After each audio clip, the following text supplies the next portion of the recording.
දැන් හරි sir. Right. So we will start the meeting, start the discussion. Right. Today, actually, we can just start the discussion on derivatives. With certain hardships, we have been able to just arrange this discussion today. Anyway, I just want to continue with the discussion on derivatives today. Last time we discussed about the options and different graphs or whatever with regard to the options. So we will just continue with the same presentation today, but I want to just give you more details about the applications of derivatives in terms of different objectives of the usage in the markets. Now, there are different types of market participants. If you go into the participation of those people, just look into that participations, you will find that these participants can be divided into three groups. One group is, we call them hedgers, and they go for hedging. And there's another types of participants, we call them speculators. And the third level of participation is the arbitrators. And I think you all know, most of you know about these different types and their intention. When we talk in terms of hedgers, they want to control or manage the risk. That is the intention of a hedger, a person who is engaged in hedging. So, with the application of derivatives, people can hedge or people can control their risk in their different activities. So, that is one type of participants in the market with regard to derivatives, and they use derivatives in order to control their risk. So the next thing, the second part or second types of participant is speculations, the speculators. Now the speculation is a typical type of a thing where with the intention of having abnormal profits, the speculators base their activities on a certain view, on certain trend or whatever. For example, if a person purchases $1 million today with the speculative motive. So the meaning is the person has a view that the dollar will go up, dollar rate will go up in Sri Lankan foreign exchange market. So that is the view at which he did his transaction. So this type of people are called speculators because he expects the dollar to go up, and to exploit that situation, he just purchased dollars. So then what he can do is, when the exchange rate goes up, he can sell the dollars at a profit, at a higher rate. So the higher rate would give him a big profit. Now, if his position is very high, say for example $2-3 million, so he will get very high profit on that without doing anything. So in 1 or 2 days time, there can be a change in the exchange rate by 25 rupees or 30 rupees or whatever. So 13 to 2 million, he will get a profit. So that is the speculation. So you need to understand the basics of speculation. Now, to happen, and a speculation to happen, a person who is engaged in speculation should have a strong view of certain things. That view can sometimes might go wrong. That's a different case. But his view, depending on the view, the person really does what he does. Now, his view is that the exchange rate will go up by this amount in 1 or 2 days' time. So with that view, he has purchased a big amount of dollars with the intention of selling it when the dollar goes up. That is what you call the speculation. So the speculation really focus on very high profits. I think you all now got that. Now we talked about hedgers or people who engage in hedging. And the second level of people, they are called speculators. And I have now explained the meaning of speculation. Then the third type of people, they are the arbitragers. What is the meaning of an arbitrage? Now, if a certain type of asset having different prices in two different markets, the same asset priced differently in two markets. If that is the case, arbitragers can really get their things done. They can execute their arbitrage transaction. So how are they going to do that? Now, for example, say the asset A is valued at a certain price in one market. Say in one market it is priced at $200. The other market it is priced at $205.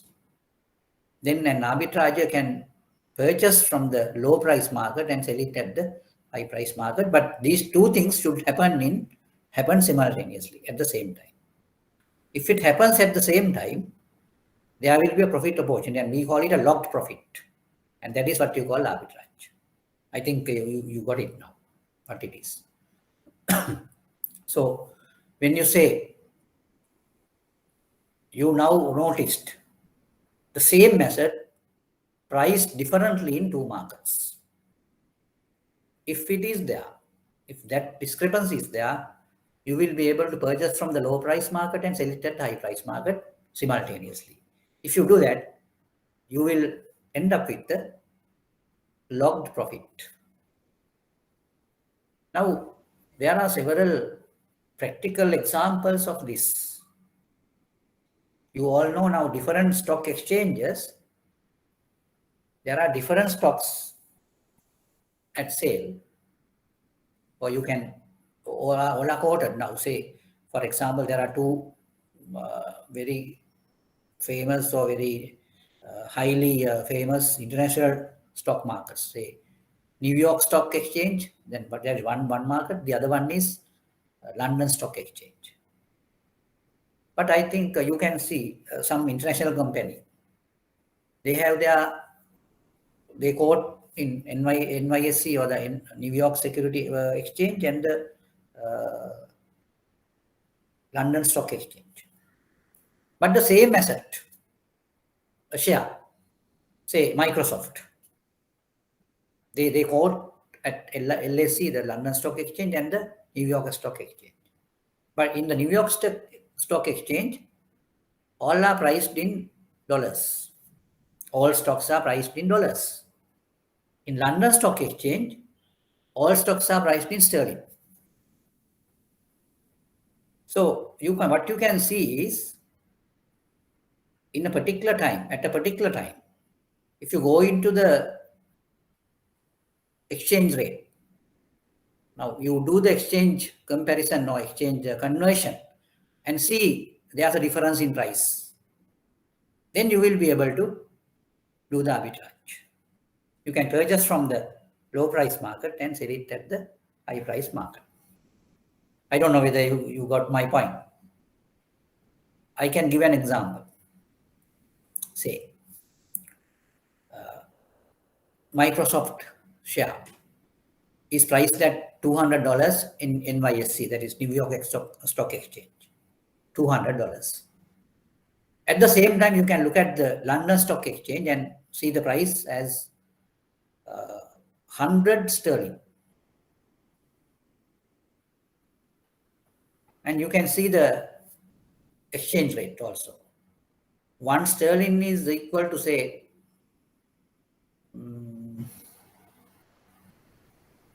$2.1.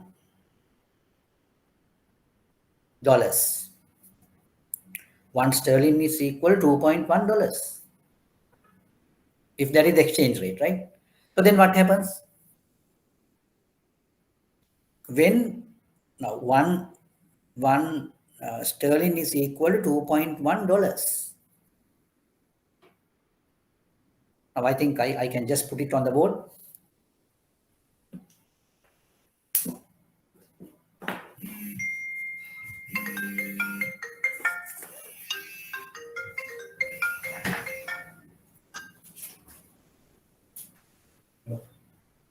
No.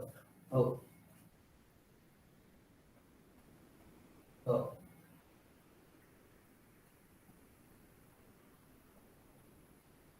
Oh. Oh.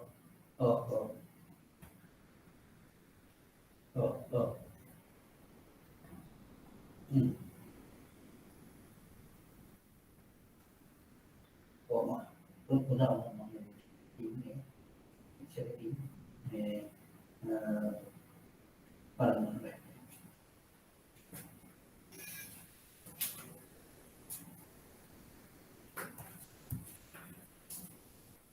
I will put it on the board. Now say NYSE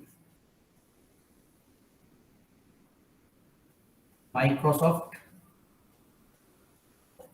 share. The value is of Microsoft share is this much.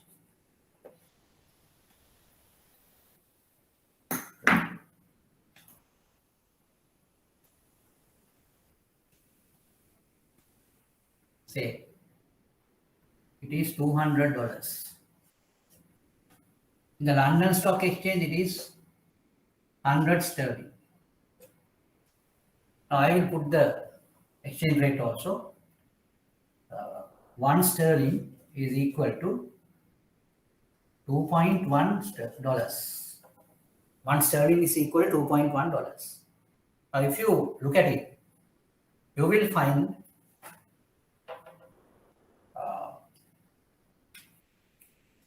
at the London Stock Exchange, Microsoft share can be sold at, in dollar terms, it can be sold at $2.10. $2.10.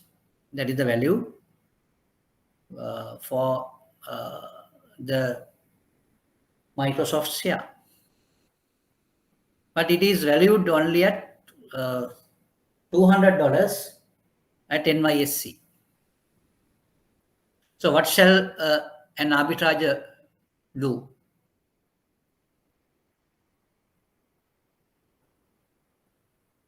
What shall what is the particular action an arbitrager could take? So what they can do is they can purchase from the low price market and sell it at the high price market.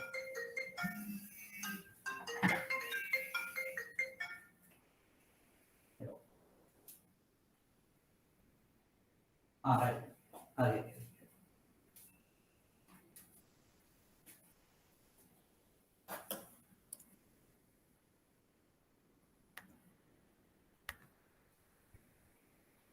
Right. I think there's a small unclearness on the board, so I will just stop the presentation, and now you can see. I have just put on the board NYSE and the London Stock Exchange price of share, Microsoft. It is priced at $200 at New York Stock Exchange, and in the London Stock Exchange, it is priced at 100 sterling.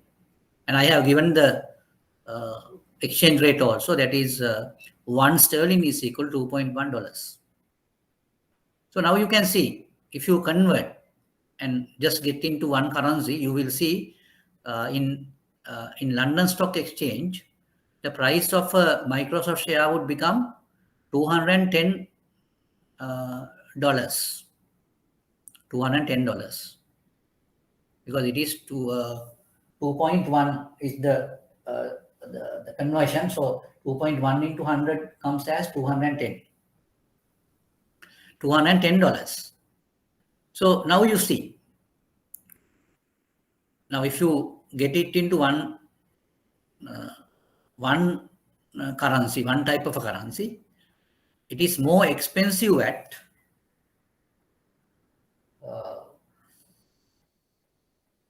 it is more expensive at London Stock Exchange.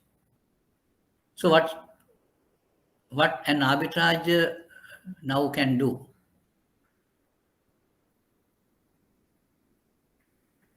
Yes. Buy low and sell high. Yeah, no, what he can do is he can just buy from the lower price market and sell it at the high price market, but simultaneously, it has to be done simultaneously.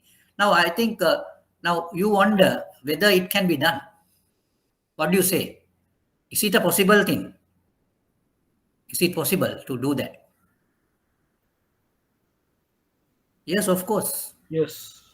Of course, because you have some Reuters or Bloomberg screens or whatever. So they have given the facility to have a deal in, or have a type of transaction simultaneously in two markets. That can happen.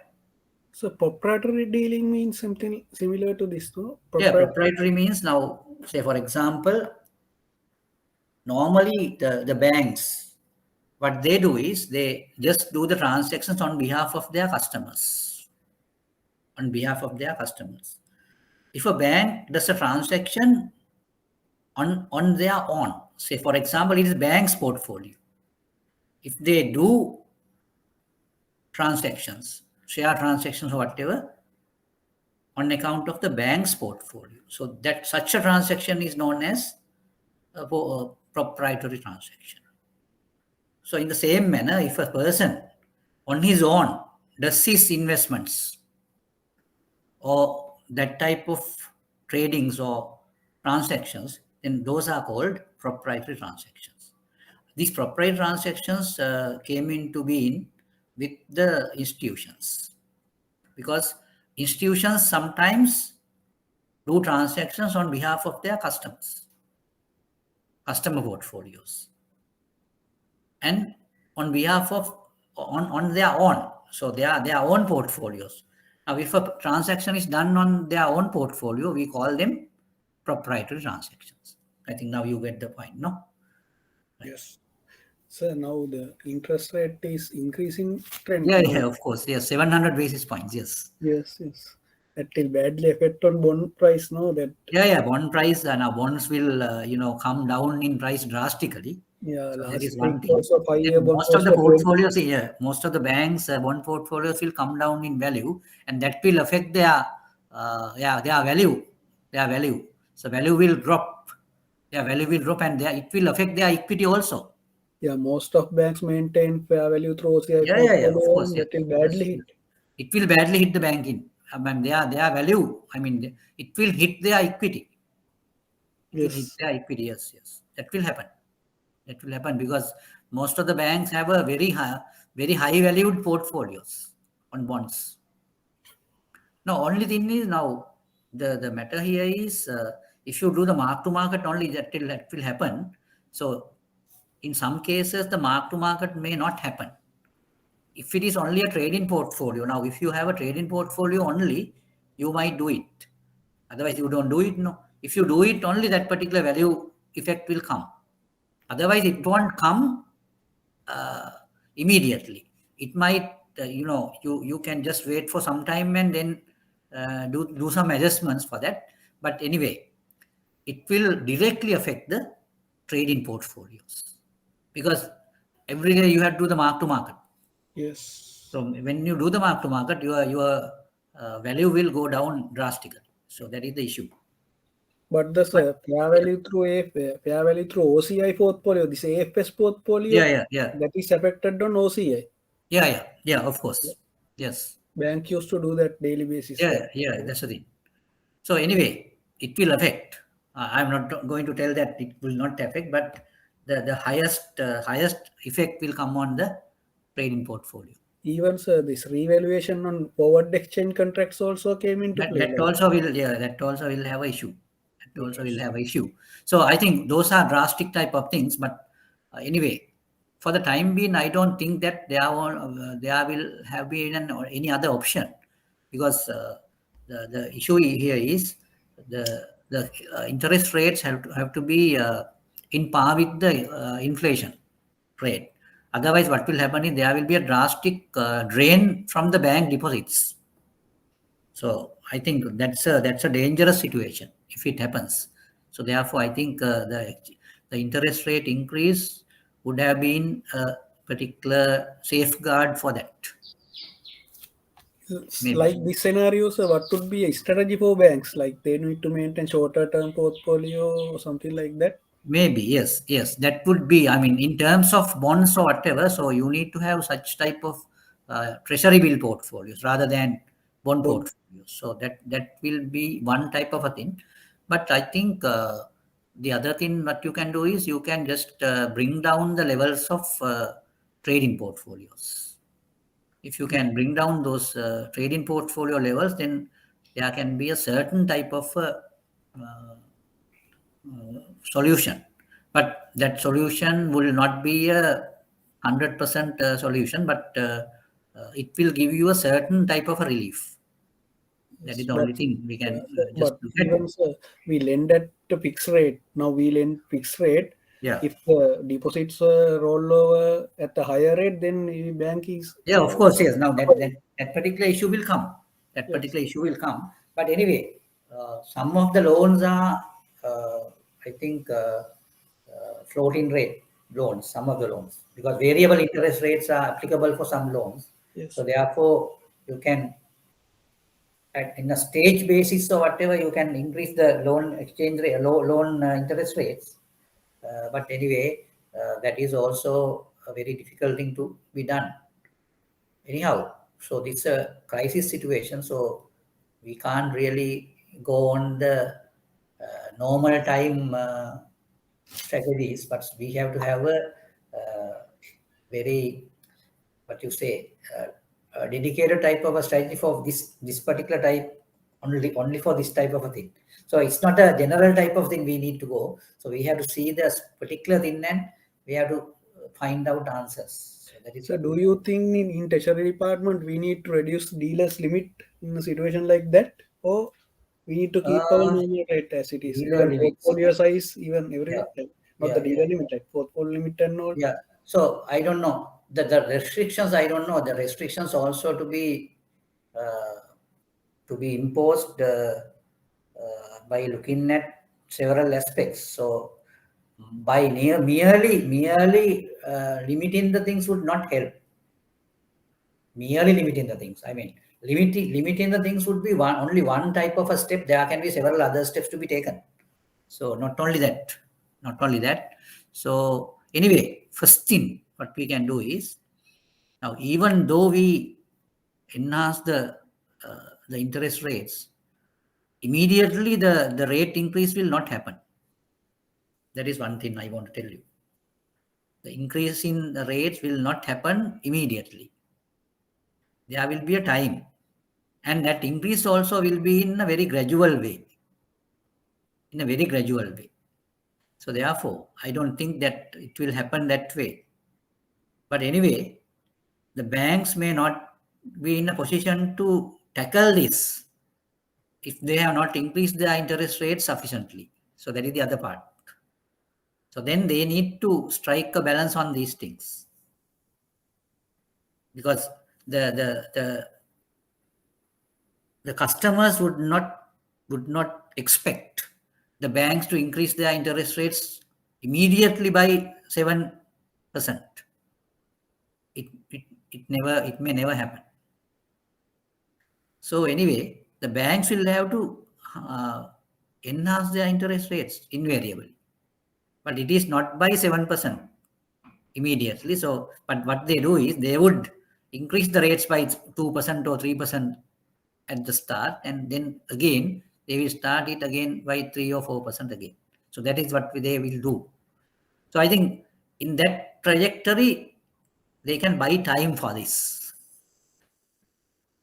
But the effect of customer withdrawals or whatever would not matter during that period. Because when the customers really get that particular message across, it might go through, let's say, another 1 or 2 months' time only, the customers would get the message. Till that time, banks can play their things. That is what I feel. Yes, yes. Even so, exchange rates, most of banks maintain difference of 20%, like margin Yeah, of yeah. 20 rupees. Yeah, They yeah. buy at 30 Buy rupees. and sell, yes. Buy and sell. That is spread. We call it spread. Yes, yes, yes. Why, sir, the spread is so long, like 20 rupees? So Like, low. yeah, so difference is so high, like Yeah. That's the thing. So that really gives the indication that the market is illiquid. okay. When the market is illiquid, the spread is so high. That is why they have to keep the high spread. Now, I don't know whether you got my point. Yes, yes, yes, yes. If any market, if you see a higher spread, that indicates the market is illiquid. Hmm.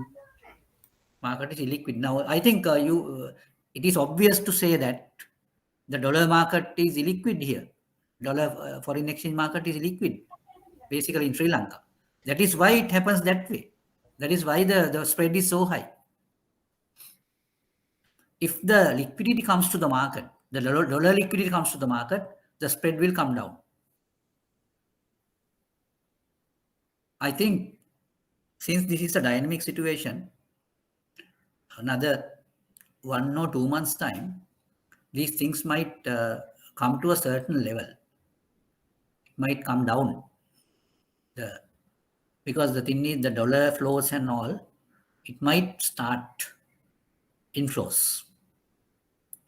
Since the panic has panic stricken, therefore the particular thing happened now, but in time to come, there can be several dollar inflows to the country, even from expatriates. It might come because now people they have done was now they were not very confident about the Sri Lankan banks or Sri Lankan economy or whatever.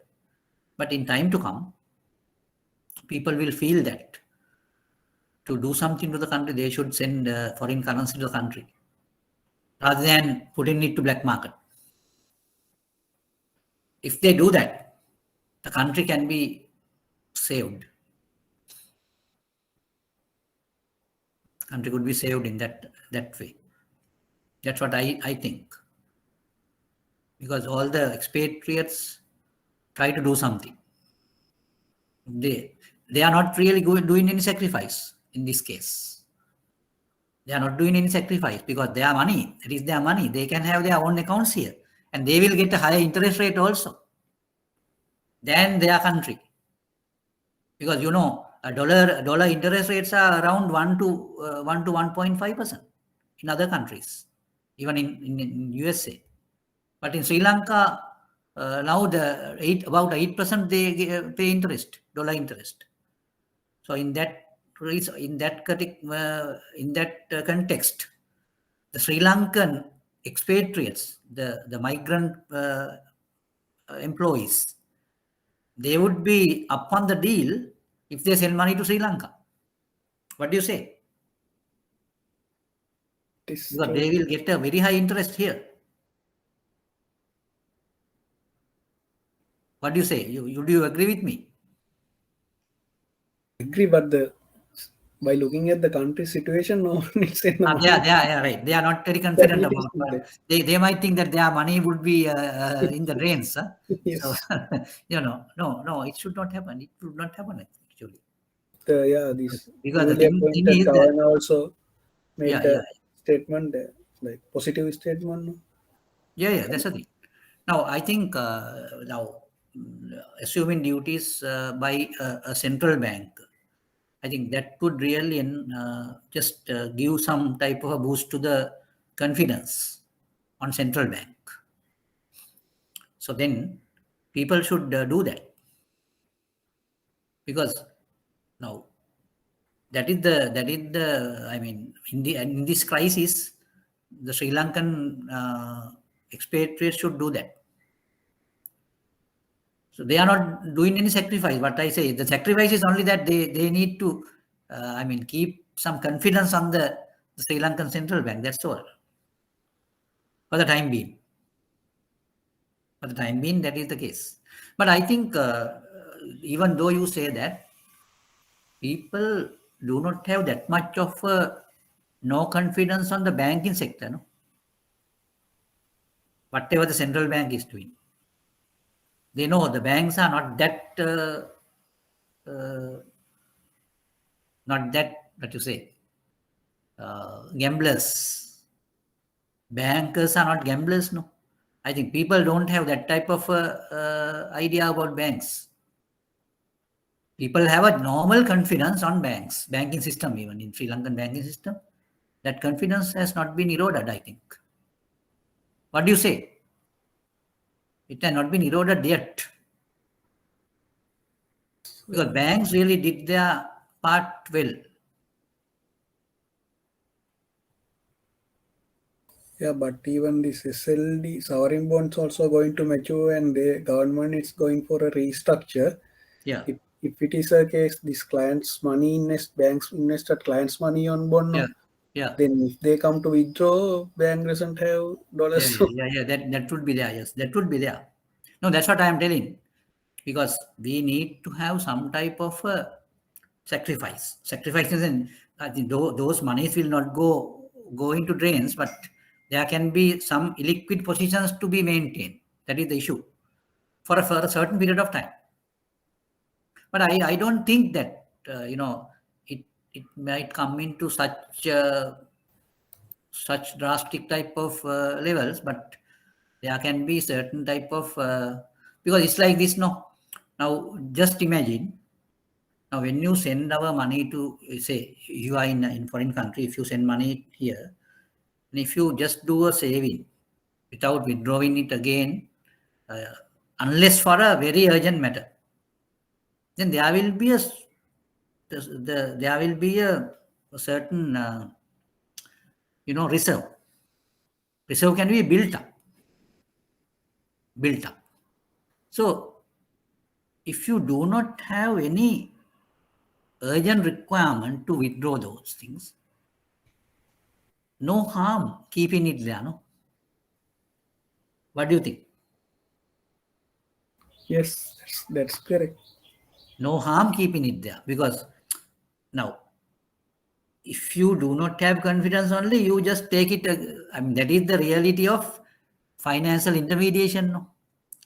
Now, in the financial intermediation, or the financial intermediation to be happening in a very efficient manner, people should have that confidence. And banks also should give so much of incentives to that. That is why they have given so much of high interest and all that. So that will really put the people into that. And at the same time, now since the Sri Lankan interest rates are so high, even dollar investors will come and invest in the sense that they will just put their money into Sri Lankan money markets. Now they don't have any insecurity there, no, because that's a very current transaction. They don't need to wait for some time, no. So they will do that because they will have the interest, no. So therefore the monies might come. Then the liquidity will be enhanced.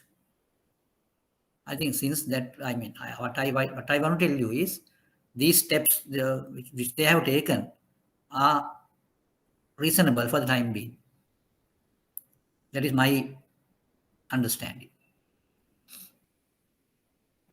Because if that confidence is built up,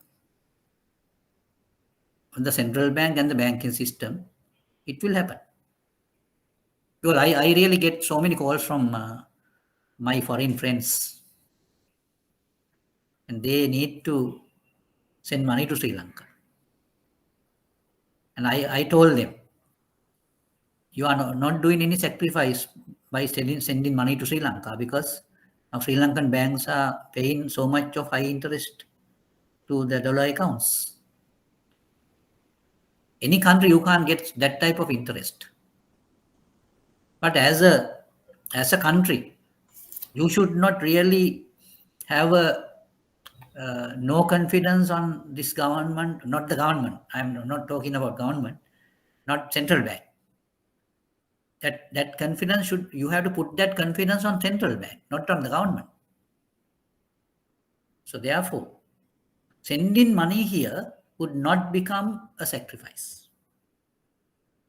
It is a win-win type of a thing. You also will have a high balance of dollars. If you don't want to withdraw it, so you can keep it there for some time. Now, during that time, the country can come to a certain stable position. I don't know whether you can agree with me or not agree with me. That's a different thing. No, Yeah, I I'm just agree. telling you. Yeah. No, this central bank governor is also a veteran one who worked Yeah, with IMF and course. all. Yeah. That is there anyway, like rather than Yeah. politicians. Yeah. You should not really look at politicians, Yeah. because now they have gone away, no? Whatever Yes. it is, they have gone away. So then the people have taken up the administration. So that administration to be done by the specialists and experts. If they do that at a certain on a certain type of regulations or whatever, international regulations, then they are okay. They are okay. So that is what we need to look at. So now, what will be the impact on CSC, Colombo Stock Exchange? Now I think there would be a drastic impact on that. I think that is the first thing what we need to say, because I think the stock market will go for a 6, I think. So that could happen. But anyway, there are also some limitations for that, because now if the Colombo Stock Exchange can really give some indications that they are in a position to generate the higher return than the risk-free return. Nowadays, the risk-free return might come up to 15% or so. No? You get my point. It Yes, might yes. be around 15%, the risk-free rate, right? Next week it would be 16, yes. 15 or 16. No? So then, if the stock market can generate a return of 25%, invariably people will go there, no? Yes. Because with the 15%, can you beat the inflation? You can't beat the inflation with 15%. Can you? You can't. Now the official inflation figure is about 15% now, 14 point something. No, it is the official figure. Now the official figure is that now the inflation might go up to 20-25%. So therefore, even at this point, people should go into stock exchange. But there you have to be careful, because if the stock exchange cannot generate a higher return, then they will also go down. That is the other issue. But I think if dollar companies can do well, their prices will go up. Since their denomination is dollars, but they do Sri Lankan operations. With that, they will have a high Sri Lankan price. When they have high Sri Lankan price, invariably they will generate a higher return. That return would be very much higher than the inflation rate. If that is the case, there will be more investments in stock market. I'm just telling you the positive side, right? Would you agree with me for that? That could happen, like. That could happen, yes. Yes. Not for all companies. I am not telling. Not for all companies. Some of the companies, they can do that. Some of the companies. Now, especially you can see these pharmaceuticals, retail industries, all those things. Now they are having thundering profits. Thundering profits, right? Oil companies, all of them are having thundering profits. So therefore, invariably their prices will go up. Stock prices will go up. Only thing is, there should be a strong bureaucracy to maintain and manage these things. If that is there, if that bureaucracy is there to maintain and manage this situation, invariably country can be saved.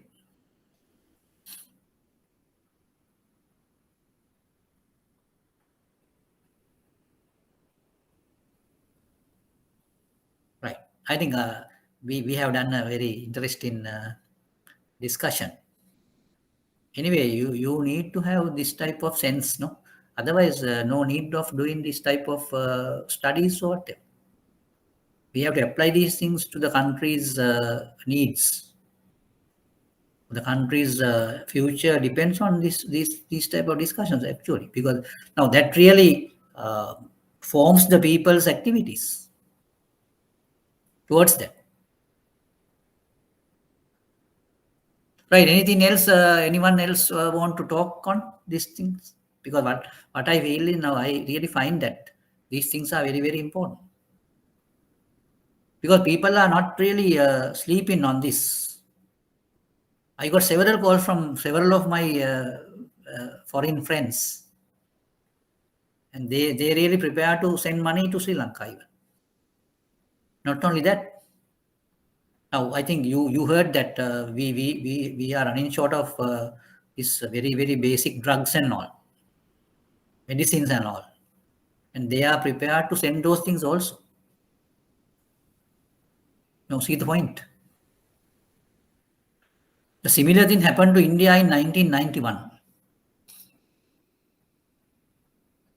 Same thing happened to India in 1991. They were also running short of these reserves and all. They had a big issue in Indian market. I think those days, the Manmohan Singh and Narasingha Rao, the both of those people, they were successful enough to just took the country to a better level. By 1995 or 1996, the India was okay. They have come to a better position. The similar thing happened there.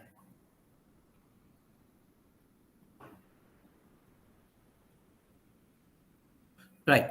Anyway, now I think I'm just giving you this example. Now here I just told you a particular stock which is selling in London Stock Exchange and the New York Stock Exchange. London Stock Exchange, it is priced at 100 sterling pounds. There is Microsoft, and NYSE, it is priced at $200. Now, by looking at the exchange rate, you will find that the two stocks, sorry, the same stock in two markets will have two different prices. In dollar terms, it is priced at 200 in NYSE, and it is then it is priced at LSE. It is priced at $210.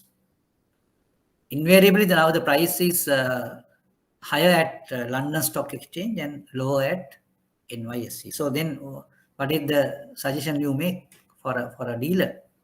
You can purchase from NYSE and sell it at London Stock Exchange simultaneously. The purchase and the sale has to happen simultaneously. Both things. Then upon the deal, person will have a $10 profit from selling and buying one stock. If you increase the number of stocks, you will have thundering profits. So I'm just giving you an example, right? These things will not happen in the reality, but I'm just giving you an example. The name and all sort of things are hypothetical. Even the prices are hypothetical, right? But this type of situation might happen. So that is what you call arbitraging. That is what you call arbitraging. So this arbitraging means it's a type of activity where you get a profit without any risk. Why you don't have a risk? Because you do both transactions simultaneously. If there's a lapse or whatever with two transactions, if one transaction happens after the other transaction or before the other transaction, then there can be a loss because there can be a price change. That's the situation. So that's very, very immediate pricing increase or decrease happens. So if that happens, there can be a issue. Otherwise, if the both transactions happens at the same time, then there won't be any type of any chance of having a loss or whatever. You will get the profit without any issue. Right. Now I think I just told you 3 different positions of derivative transaction, people who engage in derivative transactions. 3 types. The first type are called the hedgers. The second type is the speculators. The third type, arbitragers. I think you have a clear idea about it, no? That's good. And the other thing, now there can be situations, even though we talk in these terms, now this arbitrage, not only arbitrage, I think the most, most risky thing is the speculation. Do you agree with me? That is the most risky thing. I think most of the economic downturns in the world happen due to these speculators. They were the people who should be responsible for such type of calamities. In other words, even though we use the word speculator for this particular type of people, they are real gamblers. They are real gamblers. So gambling is a very, very serious type of a sin in the world. Sin is a power, bigger type of a sin. I think that sin is very much responsible for most of the calamities in the world. So therefore, using derivatives for speculation would not be recommended by anyone. Not be recommended by anyone other than gamblers. Right. I think you got my point, is it? We can discuss. If you have any other arguments or any other type of ideas, you can just discuss openly. No issue. I need you to talk, because this type of discussions are very, very helpful for all of you. Even though we do it online, you have opportunities to talk. This is like a normal class in that instance. Sir, what would be the main difference between speculation and hedging? Yes, I think the main difference is the intention of hedging is to control the risk. Right? Intention of speculation is having an abnormal profit. You got my point? Yes, sir. That is the main difference. Now, we need to go to the intention of that transaction. Now, any person who goes for hedging, his intention is to control risk. control. So he needs to bring down the damage he would receive from risk. That is the intention of a hedger. But intention of a speculator is to grab a bigger profit as possible. A bigger profit as much bigger as possible. That is the intention of a speculator. So these are the two type of people. Now, on the other hand, you can say hedgers are very defensive. Alternatively, the speculators are very aggressive. They are very aggressive, and hedgers are highly defensive. Highly defensive. I think that might be adequate for you to get the idea about the difference between speculation and hedging. Nah? Is that so? What do you say? Anything else you need to just give? I mean, if you want to give any other additional things to just give the difference between a speculator and a hedger.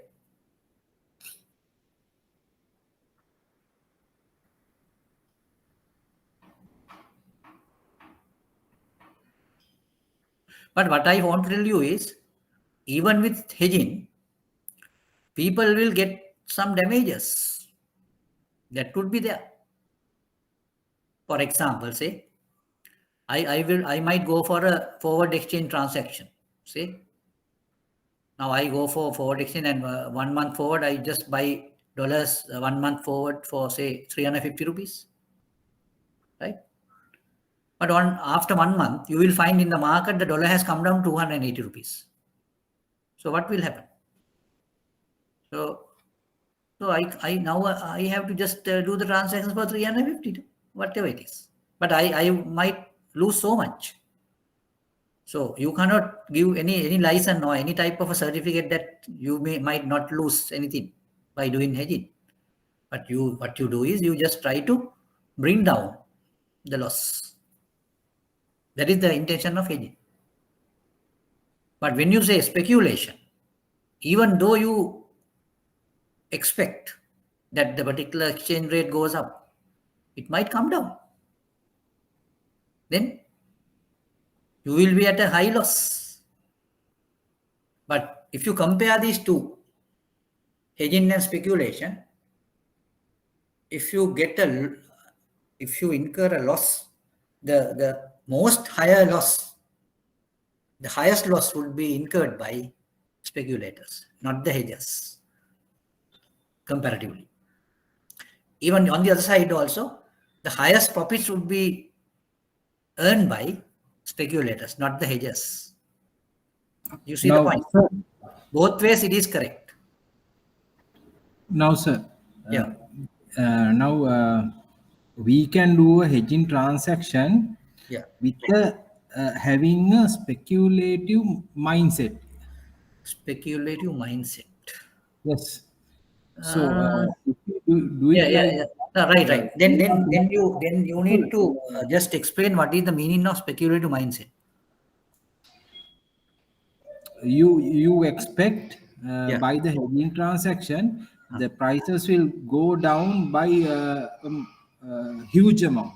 Yes. So you go into a hedging transaction uh, thinking that you will gain a big value in future, but it doesn't happen. So even though you hedge, because of the way you think, you are losing in big ways. Yeah, So of what do you course. think about that? Right. Now, that's the thing.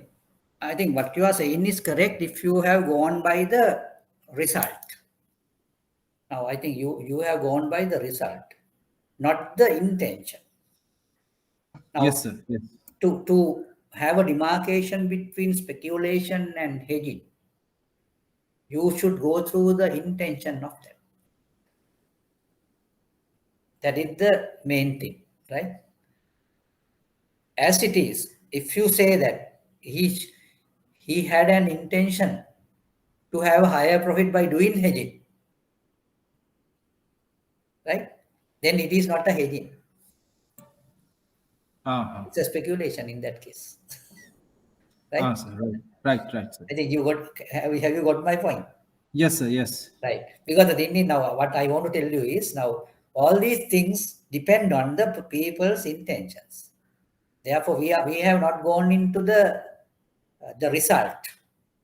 Result is a different case, but we need to define these transactions with the intention of the person who is engaged in transaction. So therefore, speculation is the intention of the particular person who engages in that to have an abnormal profit. If a person has done a hedging transaction to have an abnormal profit, it is not a hedging. It's a speculation. Is it? Right? Yes, sir. Got it, sir. Right. Okay. Very good. I think these things are very, very interesting because you also think in these lines, because these now in the world also, in our country also, now we have really observed all these things now. The people, how the people did several type of mischiefs, several type of stealing of all the things, the national wealth is being stolen, and those things really gave us a big level of thinking, a very big level of thinking. So that's a type of I mean, silver line in the black cloud or whatever. That's what I think. Otherwise people will not see these things. They are really in a slumber, sleep. Right. Good. I think this particular mechanism, I think now you got it, the arbitrage thing. And we will go to the presentation now.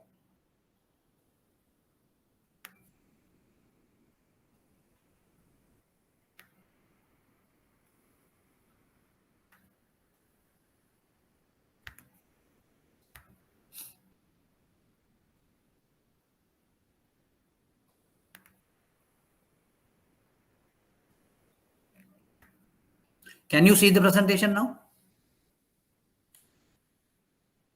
Yes. Right. I think we have done to a certain extent.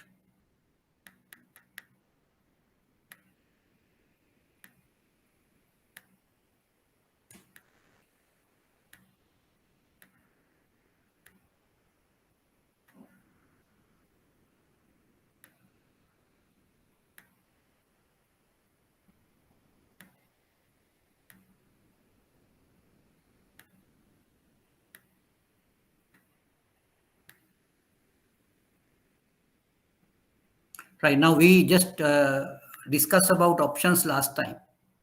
And there we discussed about call options and put options. There you have two parties with regard to a call option. One party is called the option writer. The other one is the option purchaser, option holder. And we talked about two types of options, the call options and put options. Call options will go for a purchase of something, and put option is going for a selling of something.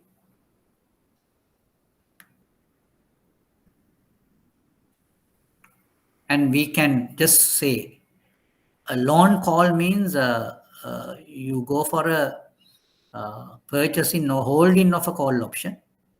Short call means you do a write-in of a call option. In the put options also, you have the same type of explanation where you have long calls, and now long calls and short calls, we have done a certain graphical representation of their returns. Since it is a zero-sum game, now why do you say it is zero-sum game? Because the writer and seller, when the seller is having a loss, writer will have a profit. So likewise, the same loss and profit situation, and then we call it a zero-sum game.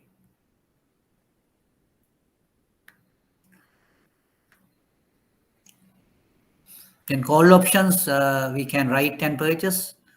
Now, short call means write-in put option. That person also will have a loss, and he may not have a profit like sometimes. Anyway, yes. Now here in two of the graphs, the premium has not been taken into consideration. So that is why in some one situation it is no profit, no loss situation, zero situation. So in that case, the short put type of person will always have a loss. Long put person will have always profit. Like, but this is there are some discrepancy here. If since you have not taken into consideration the premium.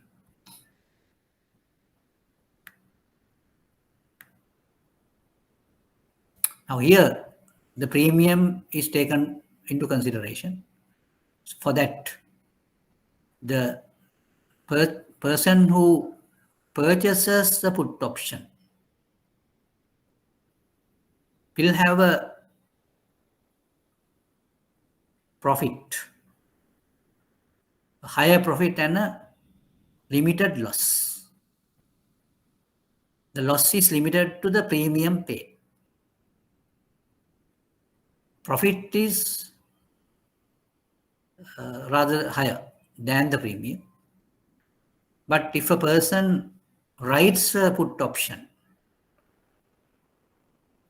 or sells a put option, that is what you call writing a put option, that person will have a higher loss than a profit, because he would have a very limited profit but unlimited type of a loss. But it is not unlimited since it is a put one. So the call options, the situation is different. For a put option, even the profit and loss both are limited for both parties.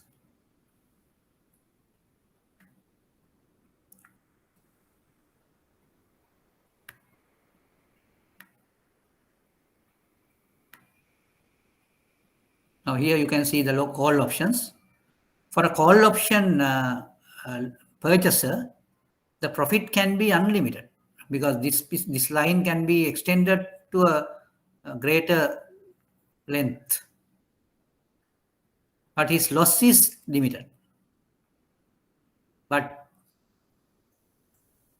for a short call or the call option writer, the profit is limited, loss is unlimited.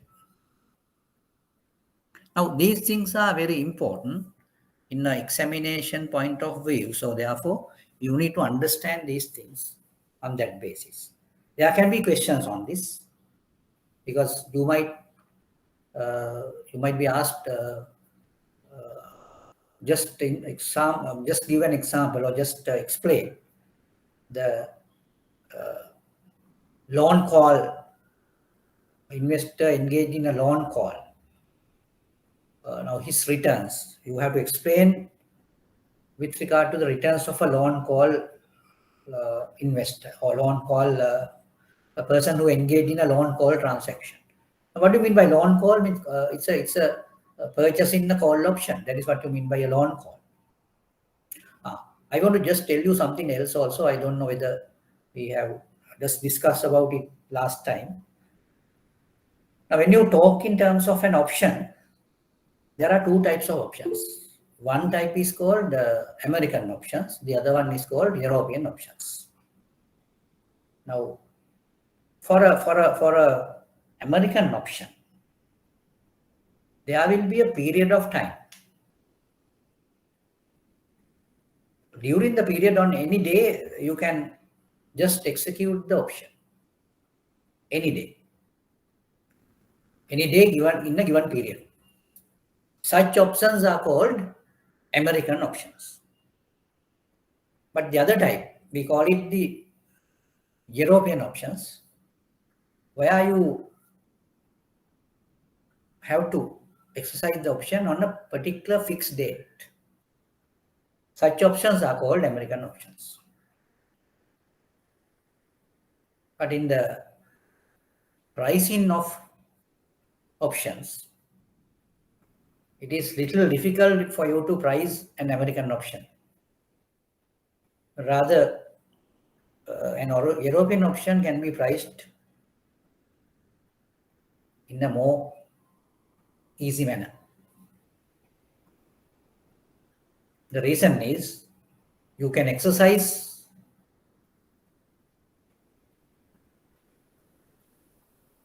an option on a fixed day.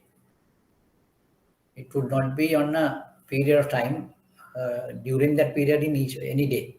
So that would be a little difficulty. I mean, in calculations, the person who calculates the things would find difficult to just arrive at an answer.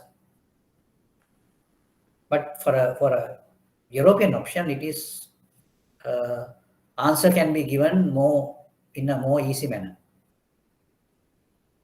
because these option premiums can be calculated through a certain formula.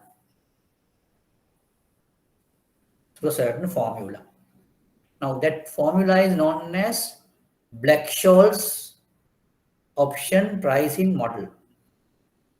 Black-Scholes option pricing model, we call it. Now, if you use that model, you are in a position to arrive at the price of the option price or the premium. Now, that premium is calculated on the basis of several factors taken into consideration, and that is given into a formula, and applying that formula will give you the way in which the premium is calculated. And that formula is known the Black-Scholes option pricing model. Black-Scholes. So when a loan call option, investor get benefited when price goes up. Yeah, loan call option. Yes, loan call option means you have purchased a call option. Call option means you can use that option to purchase something. So when the purchase price going up in the market, you will be at a benefit, at an advantage, because you have a price, we call that a strike price. Even though the market price has gone up, you would be able to purchase it at your strike price. So then you will gain from that. And the price is going up. For a loan call, so as the price going up and up, your profit will go up and up. That is how the loan call will have a unlimited type of profit, because if the price going up very high, to that level you will get a profit. But now you can see, though you have a unlimited profit in a loan call, you would not get an unlimited profit in a loan put. I think I have just put a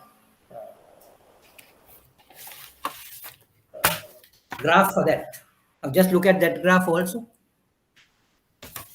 I am just giving you the graph of a loan put.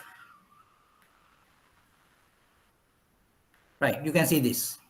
Now in the loan put, can you see any abnormal or infinite profit? Can you see infinite profit in a loan put? No. No. The profit is limited to the price of the good. It is only the strike price. If you get a profit, that profit is limited to the strike price. And loss is limited to the premium. For a loan put. For a short put, there also loss is limited. Loss is limited to the strike price. Profit is limited to the premium. Now, since the short put person needs to have that premium calculated. That premium has to be calculated, taking into consideration several features: the volatility of the price, the risk-free rate, and all sort of things to be taken into consideration when you calculate the premium, option premium. I think I will just discuss about the premium calculations also, because your subject matter included with the option pricing models also.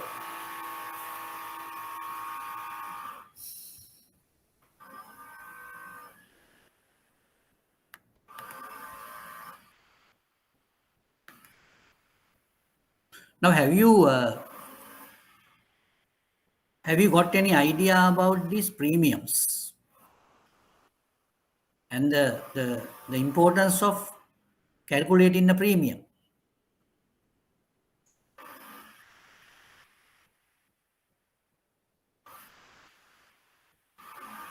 Yes. Not much. Now, what do you feel about it? The importance of calculating the premium. Premium is you get a commitment from a counterparty. For that, Yeah. you'll have to pay something like something. That's the thing. That's the thing. Now, say for example, the premium depends on the risk faced by the option writer. If the option writer assumes a higher amount of risk, he would have to charge a higher premium. I think that is the fundamental of the premium. So the risk assumed by the option writer should be covered by the premium. So therefore, the premium is calculated on the basis of the risk assumed by the option writer. When it is a put option, there's a one profile of that risk, and there can be several things to be taken into consideration. When it is a when it is a call option also, there will be another set of things. It is not the same. I mean, it would be the same, but the trends can be taken in different manner. So in that case, you would be in a position to look at these things in that way. And I'm asking you a question. Now, in these premium calculations, what do you feel? I mean, what is the most,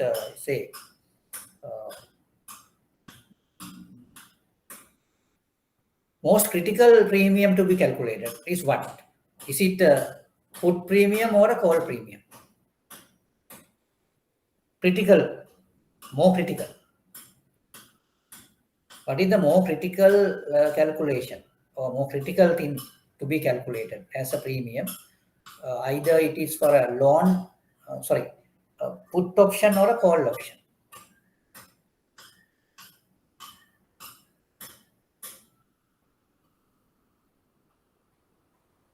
I'm asking that.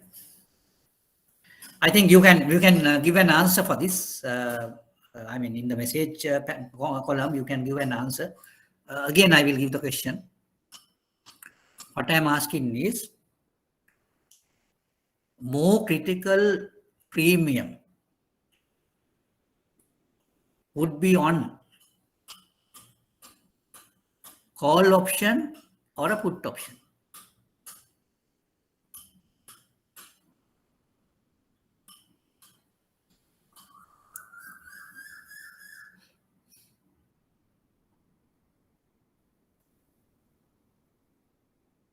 Or in other words, premium would be more critical, whether it is for a put option or a call option.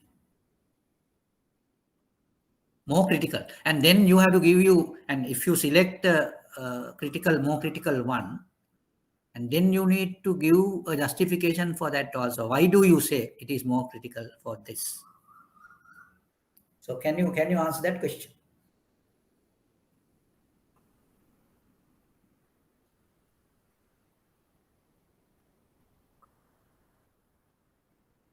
Just answer that question.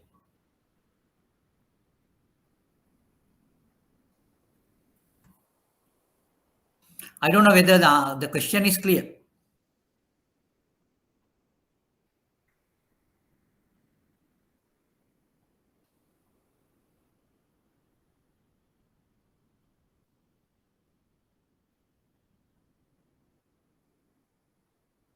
Is the question clear?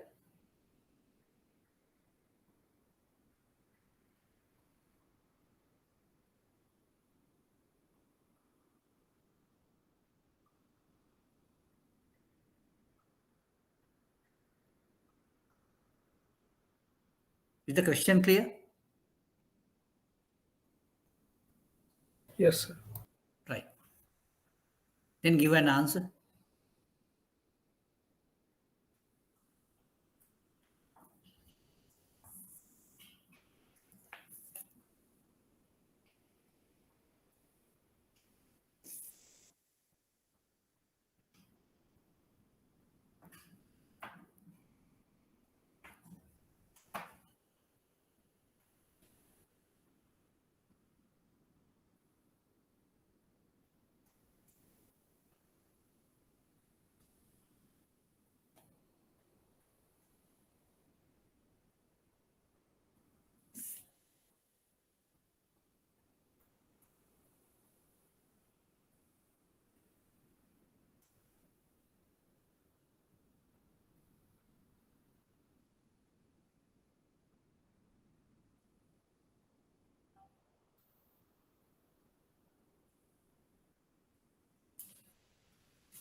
Yes.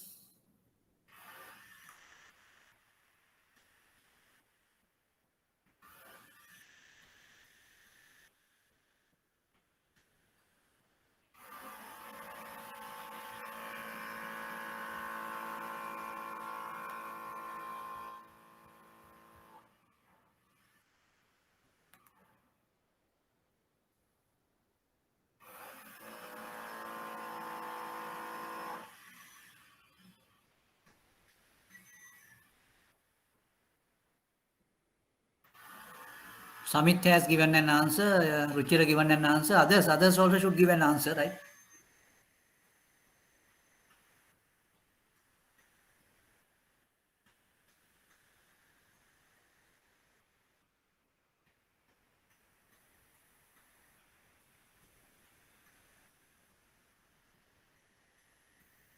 Udesika, you can just give an answer for this.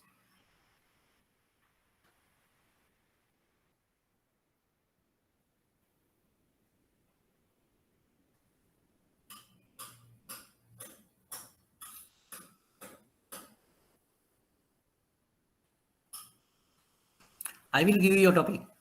Don't worry. In time to come, I think, without any, during the next week, I can give you a topic for your project, but that's a different case. But Udesika, you can give an answer for this today's question.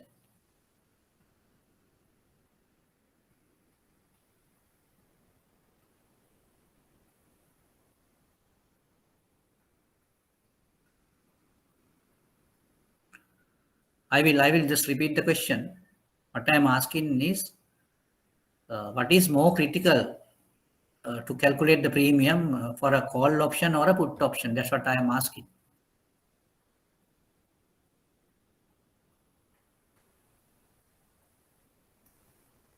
option premium is the value obtained by the option writer when the option is issued. That is my question. So you need to answer that question. And you have to justify also, but before going into justification, I will just get the answer.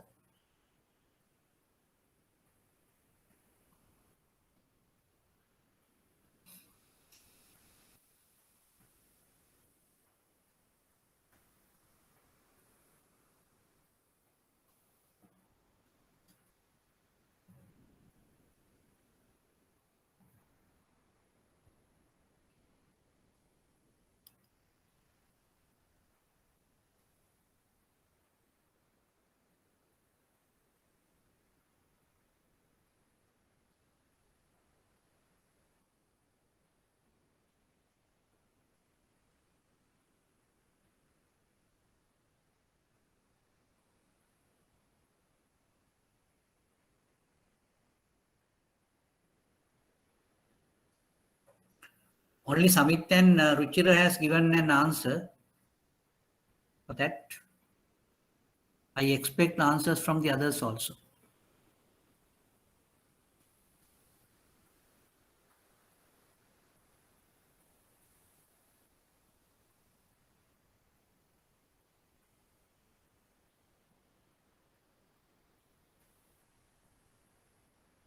Right, now the people who have given an answer can just think about the justification also.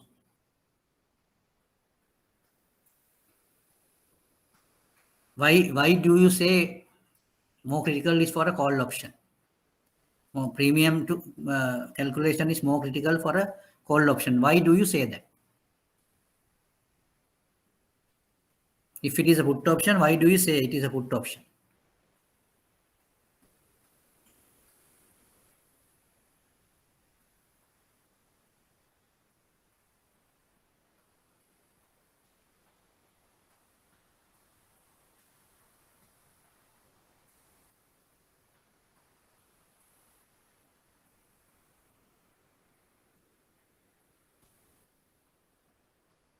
Right.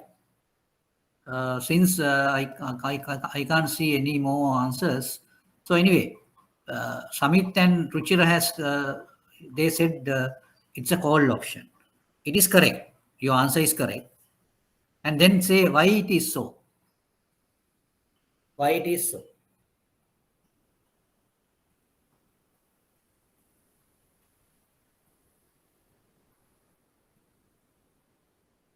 Why it is so.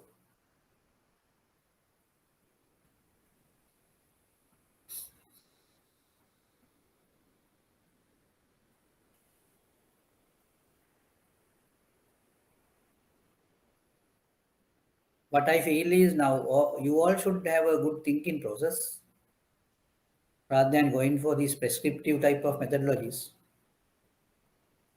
I think the country has really paid the price for that. Our education system and all our systems have not been suitable for the country. That is the issue.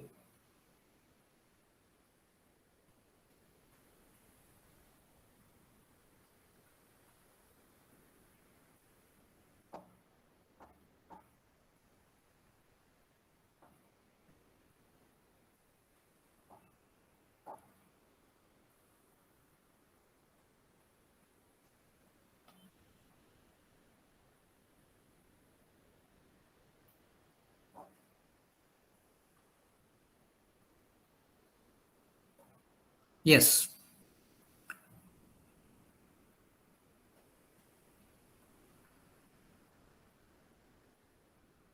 Yes, that is correct. But I think it should be given in a more clear way. What you are saying is correct. But what is the real reason of taking the call option premium as a higher criticality, or is more critical than the other put option type of a premium? what you are saying is correct, but I think it has to be extended to another level. Price goes up. That is correct. But you need to extend it. I think Richard has done a good attempt. I think we have to appreciate that.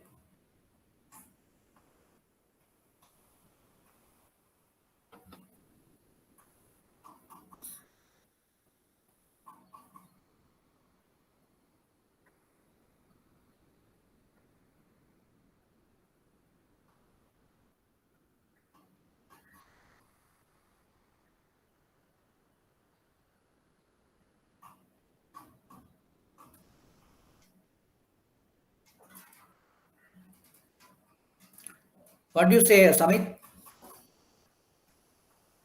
Oh, Deshika? Chalana?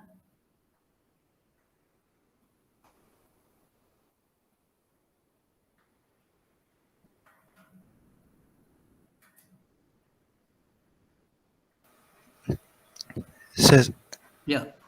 sir, sometime call option writer has big losses. Yeah. There is no loss limitation like put option. Yeah. Of course, yes. That is the correct answer, right? Correct. I accept that answer because, when you write call option, there can be a price. If the price increases up to infinity, the loss would be infinite. So that is the issue. So therefore, when a premium is calculated, the call option writer has to take that thing into consideration. So that is why we call a call option will have a higher criticality in the premium calculation, because there's no limit for the loss. Unlimited losses would be incurred by the option writer for a call option. But for a put option, even the option writer would not have a unlimited loss. The loss would be limited to the strike price. So that is the thing. That is why it is very much critical to calculate the premium for a call option. Now, anything else you need to clarify here? So if you have not answered, I think Ruchira has made a very good attempt to answer that question. I really appreciate that. Even Samit's answer is correct. He has given it correctly. Others also should come and just do engage in the discussion. And that would really help them to have an insight on these things. So that insight would help you to face with any situational issues in the day-to-day operations. That is why I need to just give this discussion better opportunity. Anything else? Okay, now we will see how we can go for a premium calculation methodology, and we call it pricing formula. Option pricing formula, we call it. And these formulas been invented by a set of financial analysts, world-renowned financial analysts.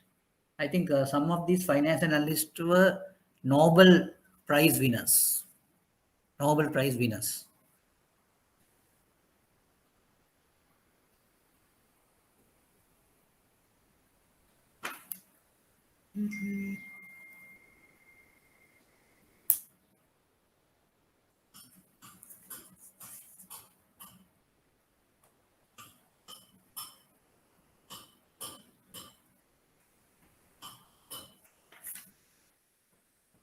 Even though I just discussed about these premium calculations with the formulas, I will not go into the details of these mathematics or statistical analysis on these things. I think those things are not in the real, what to say, real context of our coursework or our course, but you need to know there's a formula to calculate the premiums.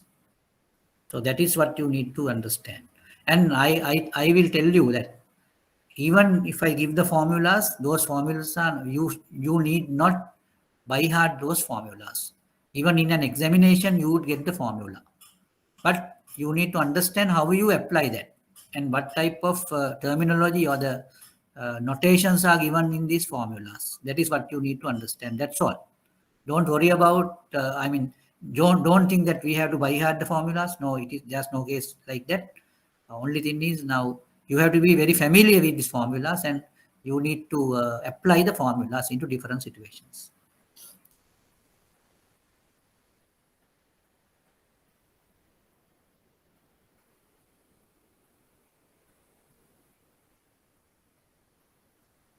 Only thing is now the formulas being constructed, taking into consideration different parameters.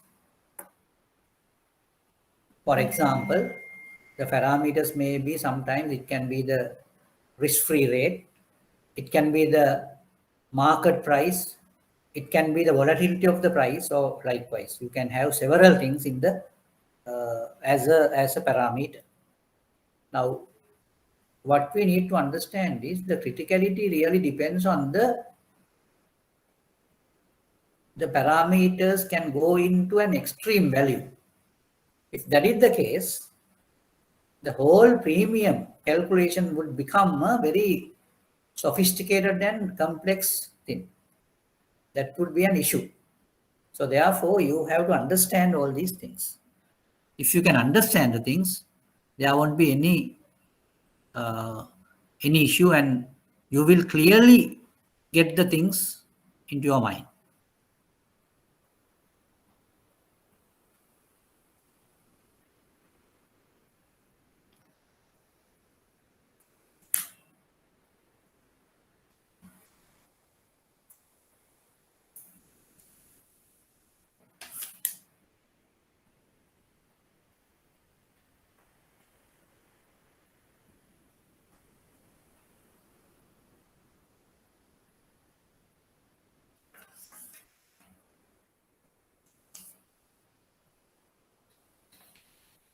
Right.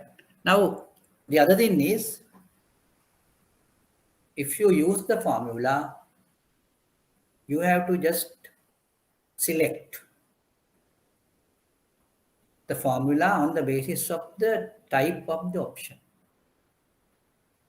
If the option is a call option, you have to select the formula which calculates the premium for the call option. If it is a put option, then you need to select the formula which gives the premium for the put option. In normal notations, call option premium is given as simple C. Put option premium is given as simple P. Yeah. Simple C and simple P. Simple P is the premium for put option. Simple C is the premium for call option. So that you need to understand. And in the case of calculation of option premiums, by applying the formulas, you have to be thorough with the notations. Now, those notations are not given. In other words, those notations are not explained in the question paper. In the question paper, only formula is given. But you need to understand what are the notations. You have to be familiar with the notations.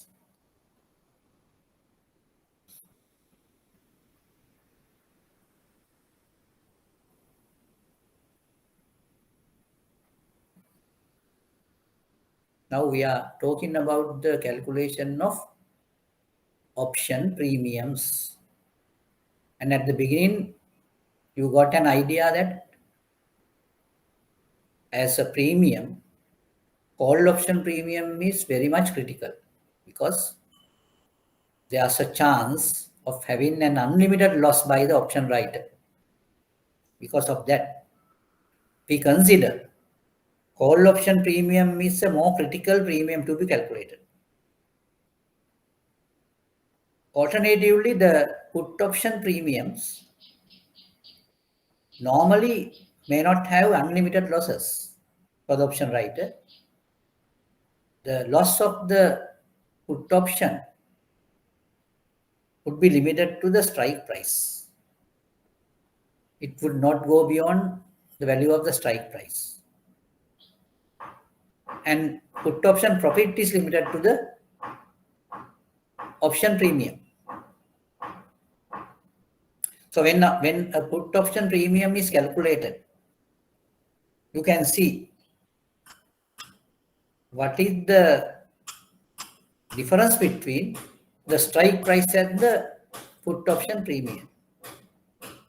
So that difference gives you a value where it goes to a extreme value as a strike price. Then what is the loss the option writer would make? Any questions on that? Any questions on that?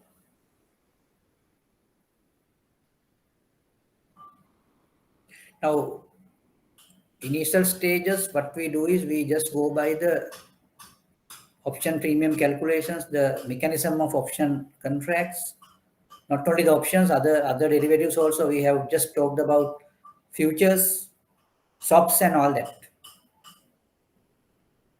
Now we do it in the initial stage, and next stage is we would go to the global markets and see how the derivatives are transacted in the markets in an electronic form.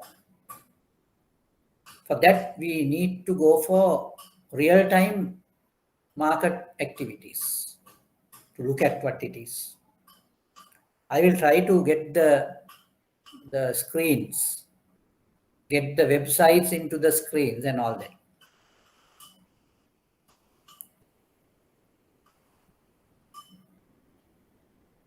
Right, now tell me, up to now, today we discuss about the call options and put options. There you have both sides. And for call options, we have a thing called long call and the short call. Long call is the purchasing of a option by call option by a option holder or option buyer. Short call is write-in of a call option or selling of a call option. Is normally defined as short call. Short call. Now I think you need to be familiar with this notations and this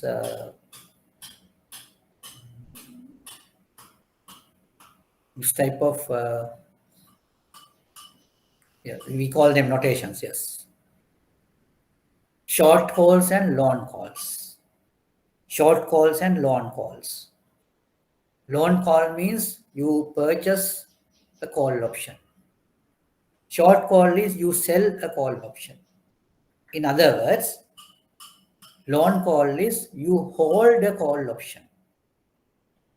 Short call is you write a call option.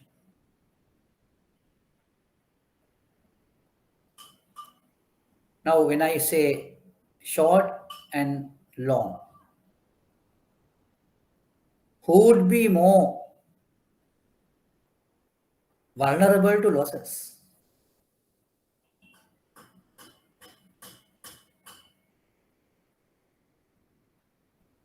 Short calls and short puts or long calls and long puts? More vulnerable to losses.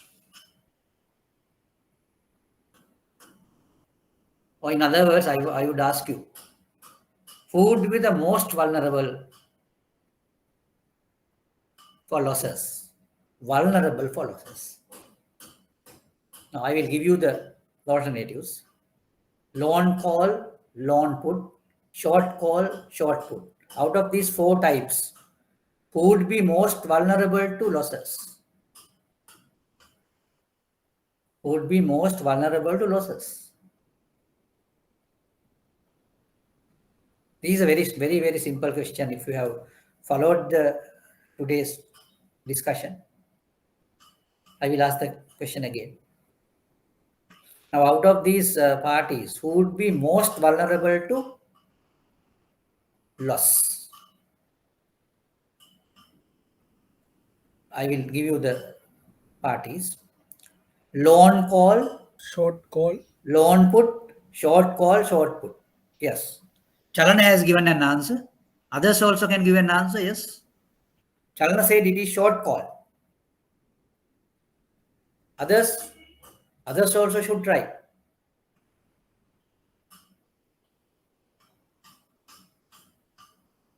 Now, when you have a discussion, I expect all of you actively engage in the discussion.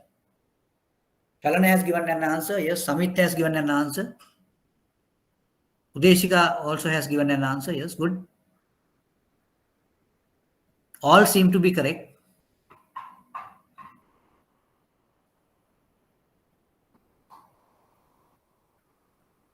Ruchira, yes. Ruchira also has given an answer. Very good. All are correct. Short call. Short call is the most vulnerable because it would have a infinite loss. It would have a infinite loss. So very good. I'm happy for your answers. And again, I will give you another question. Now say, what is the maximum loss a short put would have? What is the maximum loss a short put would expect? Maximum loss a short put would expect.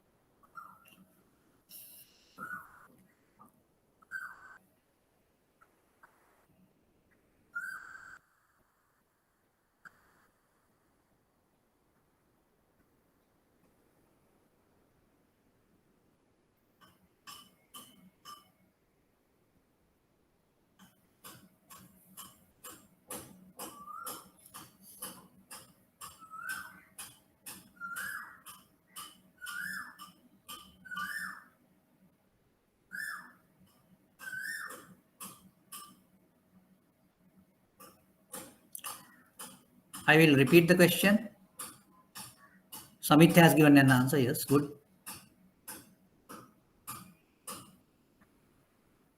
Others also should give an answer. I will repeat the question. What is the maximum loss a short put can expect?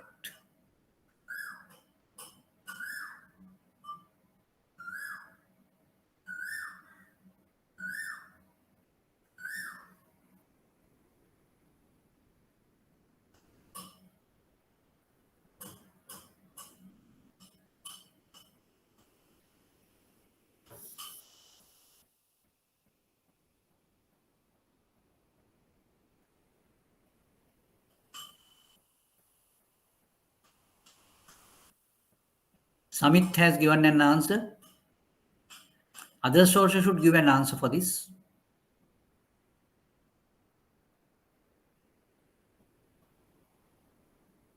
This discussion gave you a very insightful understanding. that is very much necessary for this. I have seen in several courses this derivatives, the lessons on derivatives are normally regarded as very complicated, very difficult. But you would find now it is not so difficult. If you have taken it in a proper perspective. Chalana also has given an answer, very good.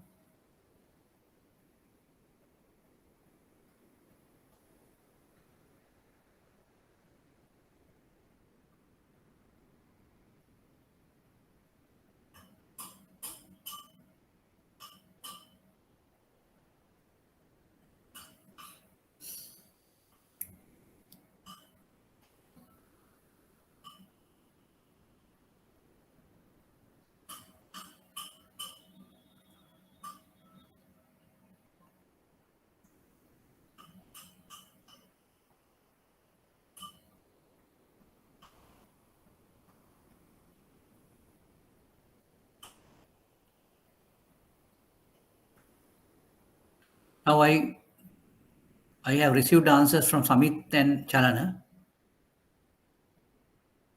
Udeshika, Ruchira, those also can give answers.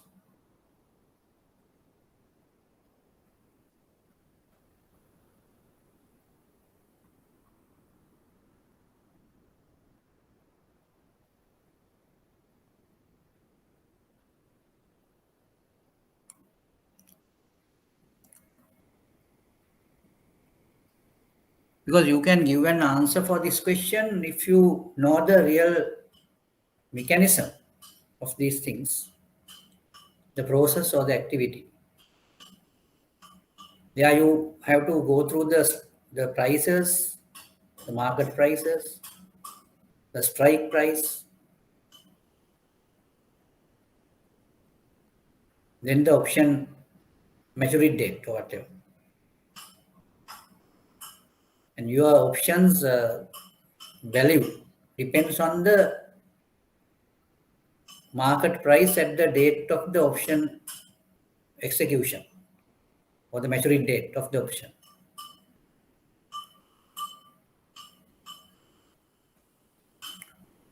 The value of the option depends on the maturity.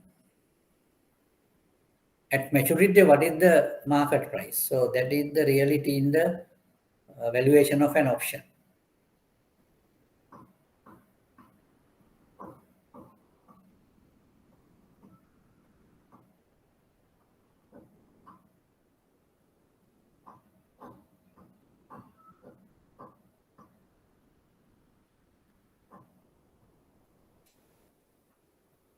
Yes. Yes, Ruchira, what do you say? Udeshika?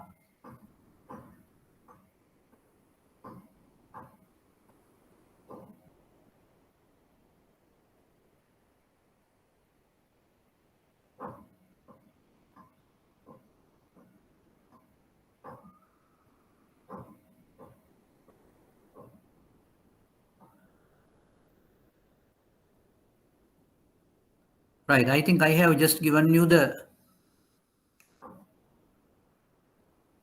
option pricing graph also. As per the graph, you can find out that.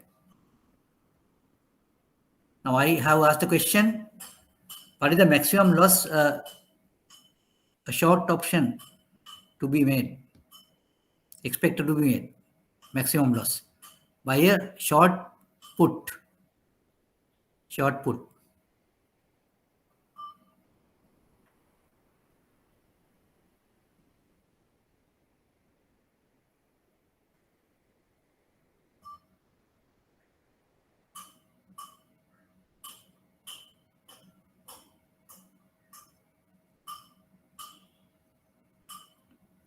Now I will show you the relevant diagram.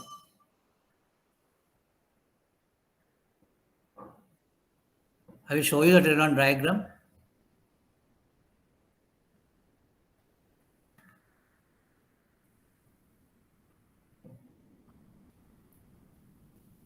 Right, now look at this relevant diagram and see what it is. Can you see the diagram now? Yes. Right. Now looking at the diagram, what you can make?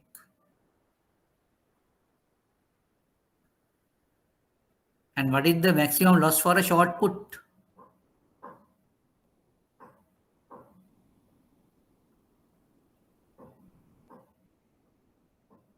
You can just look at this diagram and see how the short put derives its maximum loss.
Yes.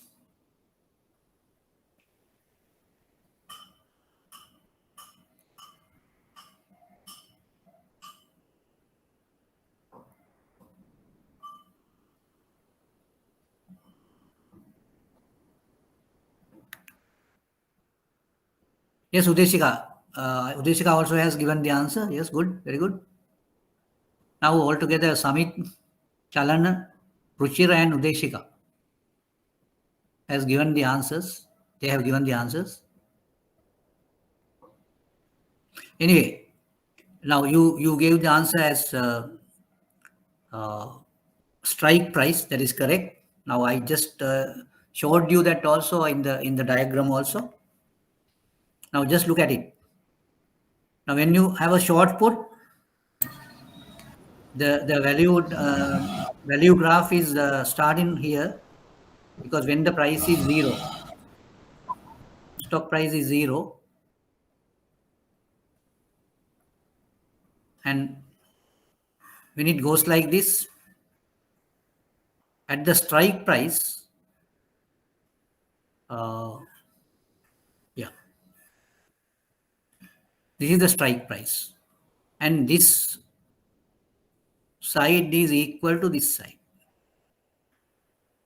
Therefore, this is the strike price and this is the value of the strike price. So therefore, the maximum loss made by the option short put option writer would be the strike price. Even for a long put also the same. But that is, the loss would be the strike price.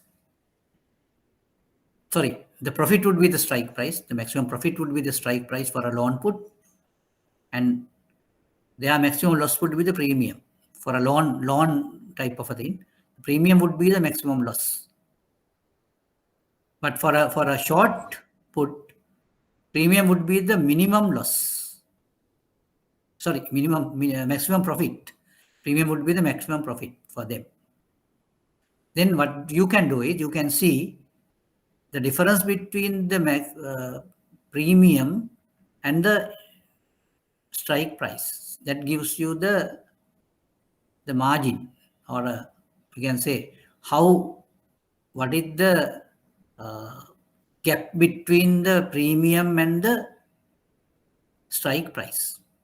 Now, for example, say for a short put, the premium is say 30 rupees, whereas the strike price say 200 rupees.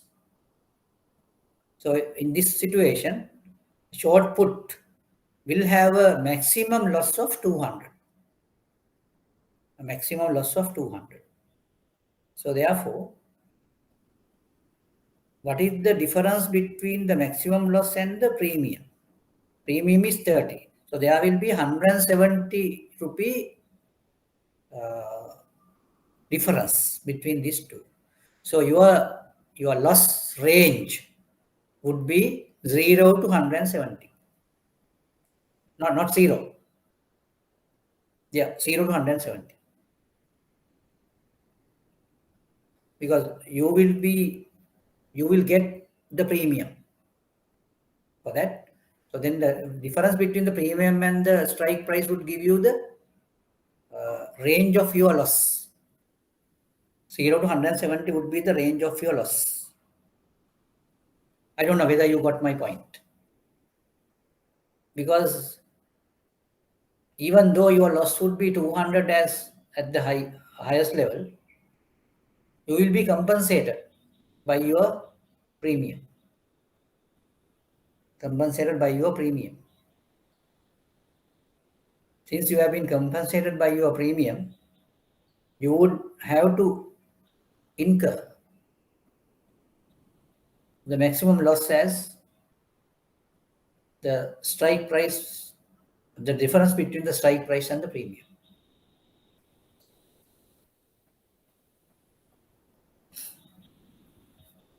Any question on this?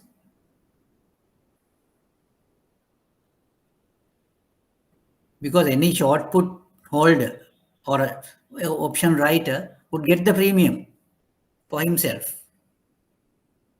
Now, when the price is higher than the strike price. So, Yeah. Yes. now, sir, for a long call, Yeah. The premium paid would be the maximum loss. Is it, sir? For a long call, yes. That is the maximum Premium loss. Yes. paid. Yeah. Premium paid is the maximum loss. Yes. All right. That is correct. Okay. I think if you look at it in a more realistic way, I think it's very easy for you to understand what it is. And these graphs will assist you to understand that. Any question on this? And I think last time I just told you something about in the money, out of the money, and at the money options. Can you remember that? I told you these options are called sometimes at the maturity, we can call it, whether it is in the money, at the money, or out of the money. What do you mean by in the money? Now, it really, we look at in the point of view of a option buyer. In the point of view of an option buyer, we call it, whether it is in the money, out of the money, or at the money. What is the meaning of in the money? Now, for example, you have gone for a call option, right? Long call. And your strike price is 30. Market price is say 50. Are you in the money?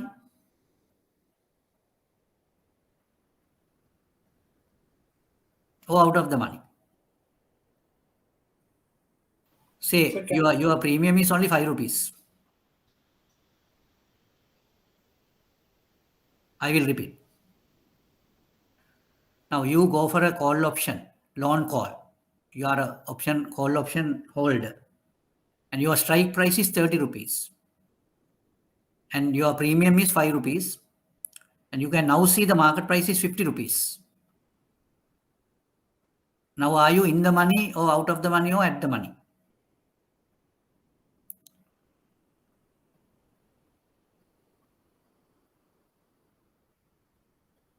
Now I will just tell you. Now, since you are a option buyer, you have bought the call option. Call option is to purchase something at 30 rupees. That is the strike price. Now, when the market price has gone up to 50 rupees, now you are in a position to purchase it at 30 rupees. In the money. That is in the money. We call it in the money. Because if you can derive a certain advantage from your option, then we call that option in the money option. If you cannot derive any value from that option, we call it out of the money. If you are having a break even, then you call it at the money. So that is how this explanation is given. Right. With that, I will just give you a break and we will start by 3:50. Just coming back to session. Right, we just discussed about the different type of option on the value perspective. There you have in the money option, out of the money option, and the at the money options. Now that all depends on the intrinsic value. Now I just want to tell you the reality of intrinsic value. So I will do a small demonstration on the board.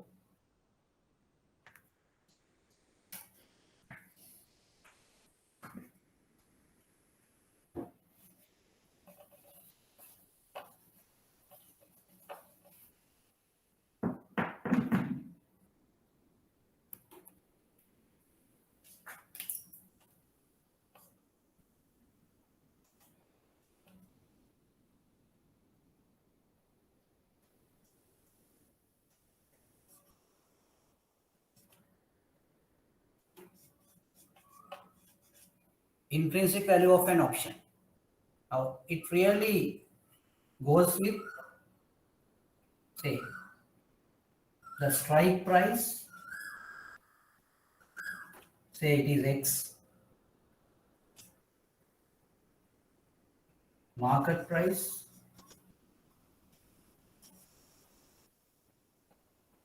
S.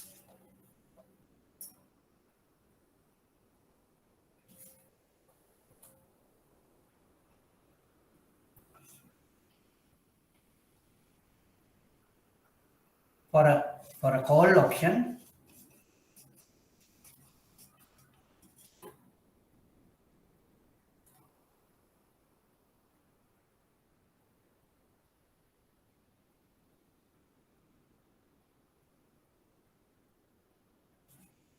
S minus X greater than 0.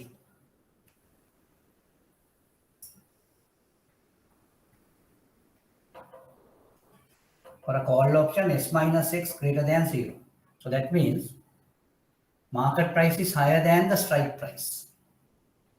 S minus X greater than 0. So then it is in the money.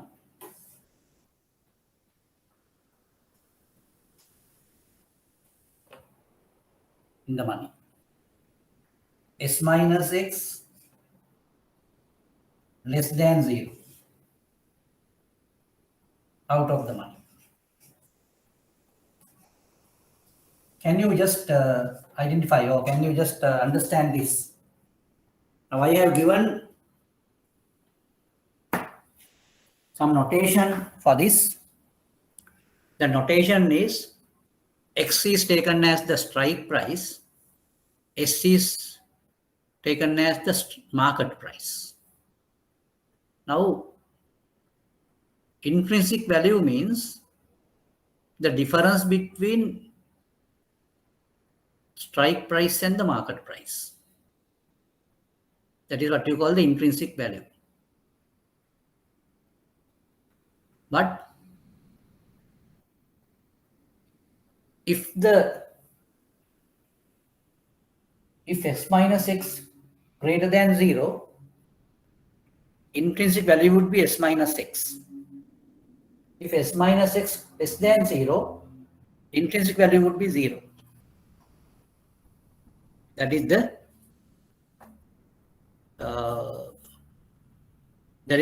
definition of in the money and out of the money. And the intrinsic value is the difference between. Now we can just explain what is the meaning of intrinsic value. Intrinsic value is the difference between market price and the strike price when the option is in the money. When the option is out of the money, the intrinsic value is 0. That is how the intrinsic value is explained, or intrinsic value is defined. I will repeat. Intrinsic value of an option is the difference between strike price and the market price when it is in the money. Intrinsic value is 0 when it is out of the money.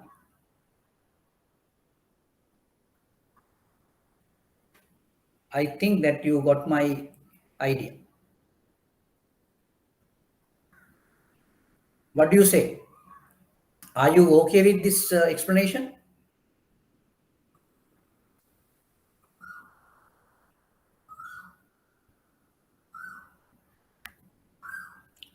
Are you okay with that explanation?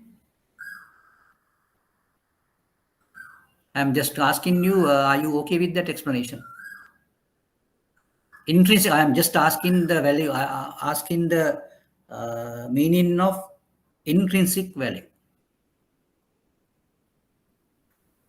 Now, when you talk in terms of intrinsic value, either it can be greater than 0 or equal to 0, nothing else. Now, the intrinsic value is really calculated by looking at the market price and the strike price. And you have to get the difference between strike price and the market price. But that difference is only valid when it is in the money. If it is out of the money, whatever the market price, whatever the strike price, the intrinsic value is 0.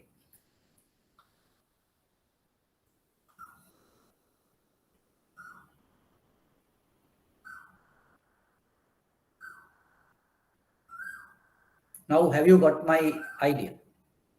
Now, I can just give you a question, an oral question, and you can give the answer on the message line.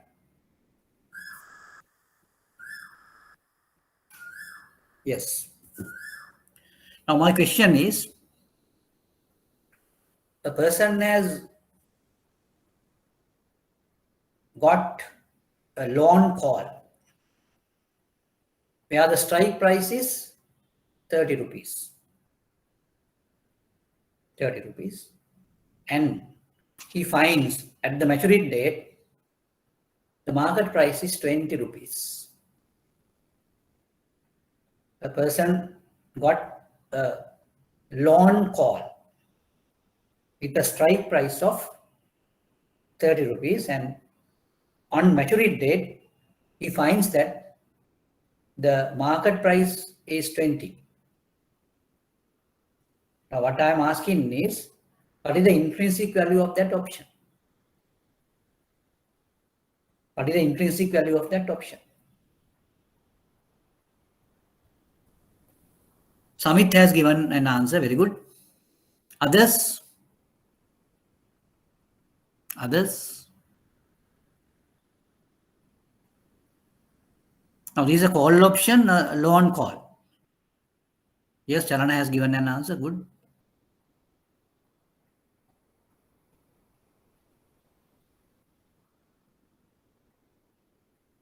Yes, others also you can put something into the answer.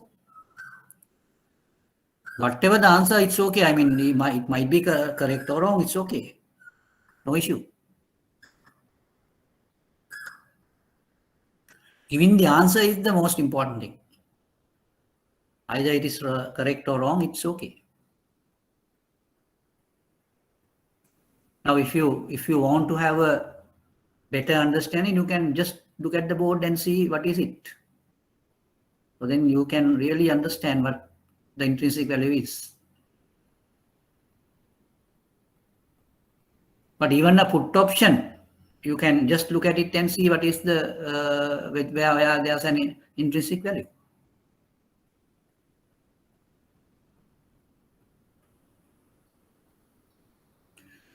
I think I got answers from only Samit and Chalana. Others can try something. Udeshika?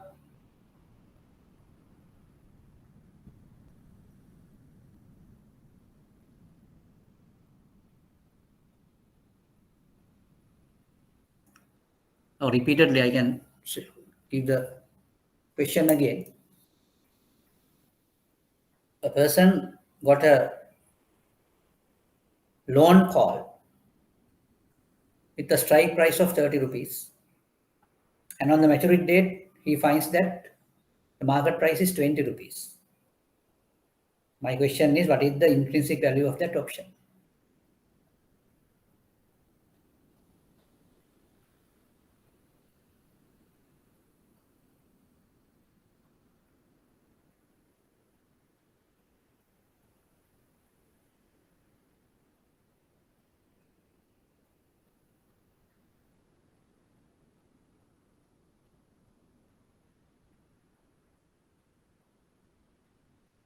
Oh, this is only a little bit of thinking you need.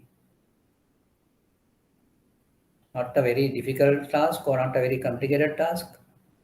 And I have just given the explanation on the board, but I have taken into consideration only the call option. But even for a put option, this same thing is applying. Same thing applies for the put option. Yes.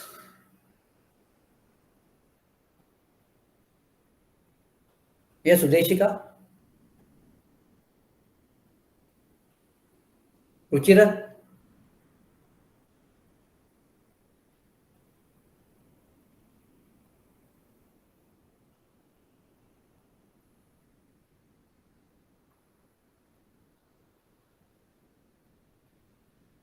Right, I will explain it for the benefit of the other people. I think Samit and Chalana got the understanding, I think. They have given the answer as 0. Answer is correct. Now, if I go into the details of the question again, I told that it's a loan call and strike price is 30. Whereas on the maturity date, the particular person finds that the market price is only 20 rupees. Now just look at it and see the option, whether the option is really purposeful. There's no value of an option. No, in that case, you don't need to have an option to purchase 30 rupees at 30 rupees, 20 rupee good. It's only 20 rupees. So no need of an option to buy that. So then you just really discard that, throw away the option. No use of it. Therefore, you call it, the intrinsic value of that option is 0. Now look at my expression there, where s minus x is greater than 0. Right? What do you mean by that? S minus x is greater than 0 means the market price is higher than the strike price. Then only there will be a value for that. Then the intrinsic value is equal to s minus x. But if not, if s minus x is less than 0, then the intrinsic value would be 0. Right? That is how it It is been explained. So then I think now you got my explanation correct. Anything else you need to clarify? The others who didn't answer? If you So, need, yeah. if the market price and the strike price is both same, Yeah. then what would be the intrinsic value? There also it is zero. All right. Okay. There also it is zero. Now, there, I think you need to clarify something else. I think now, say for example, now everywhere if you just get a option, loan option, then you have to pay a premium. No? Say the premium is 2 rupees, right? Premium is 2 rupees. Now I will give you a situation where the market price is 28 rupees. Sorry, market price is 30 rupees. Strike price is 28 rupees. 28 rupees. Now what is the intrinsic value?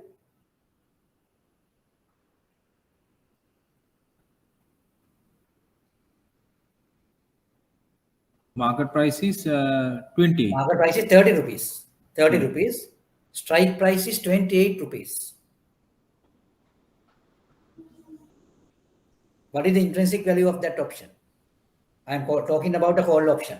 Don't call. Again, it's zero because you have Not paid the zero. full. Not zero. Not zero. It is not zero. It is 2. It is 2. Even though a premium is paid. But sir, you have, but Yeah. right. No, I am not You don't referring to consider the the profit or loss. It is not the profit or loss. I am referring to the difference between market price and the strike price. If the market price is higher than the strike price, there will be a value for the option. Now, if you pay a premium, that is a different case. Then your loss would be so much. But I am not talking about the loss. I am talking about the intrinsic value. So therefore, if the market price is 28 rupees and the strike price is market price is 30 rupees and the strike price is 28 rupees, there's an intrinsic value for that. The intrinsic value is 2. But the problem is the intrinsic value is equal to the premium. Therefore, Yes. his profit is 0. Yes. That is the issue. So, but it's a particular option with intrinsic value. But in the case of a situation where strike price is 30 and the market price is also 30, then the intrinsic value is 0. Then the intrinsic value is 0. Okay.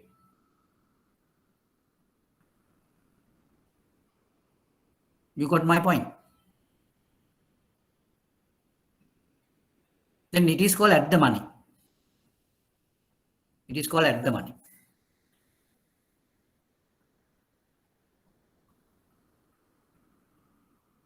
Right. Now I will give you another type. Okay. There also I am just asking you the intrinsic value. I will give 2 occasions where the intrinsic value to be calculated.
Right. Now this time I just give you a loan put.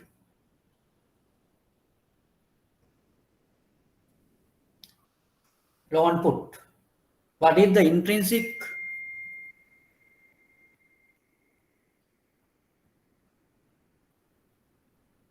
What is the intrinsic value of a loan put with a strike price of rupees 50 and at the maturity market price is rupees 75?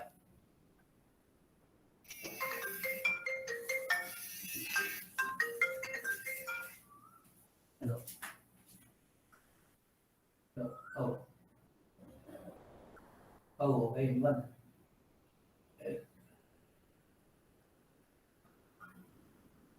Right.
Yes, there also you can see.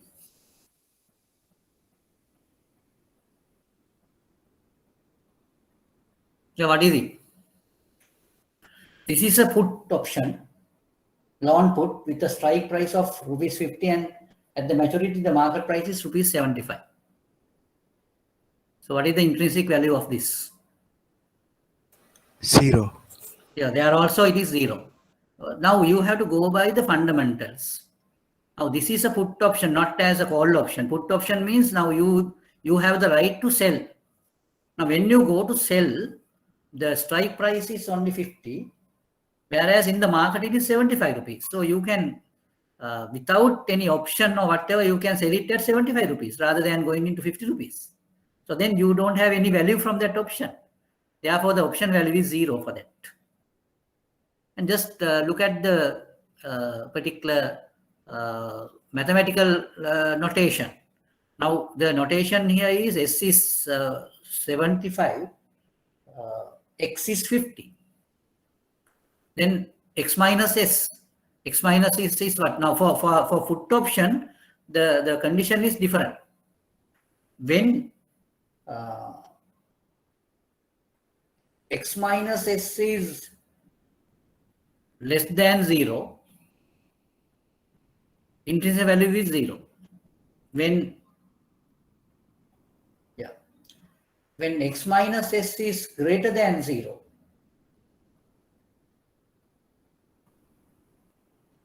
then the intrinsic value is greater than 0. That is how it goes. Right. So this is as simple as that. In other words, if you can't derive any value from the option, then the intrinsic value should be 0. If you can derive any value, then there will be a positive intrinsic value. and invariably it is in the money. When the option is out of the money or at the money, the intrinsic value is 0. When the option is in the money, there should be an intrinsic value. That is the real explanation.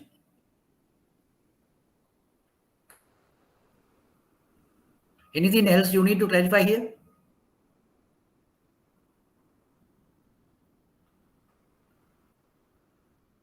But you have to be familiar with this terminology. Intrinsic value, strike price, then market price,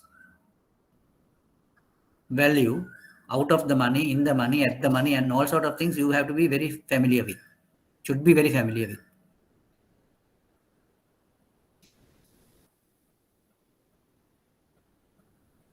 Yes. Anything else you need to clarify here?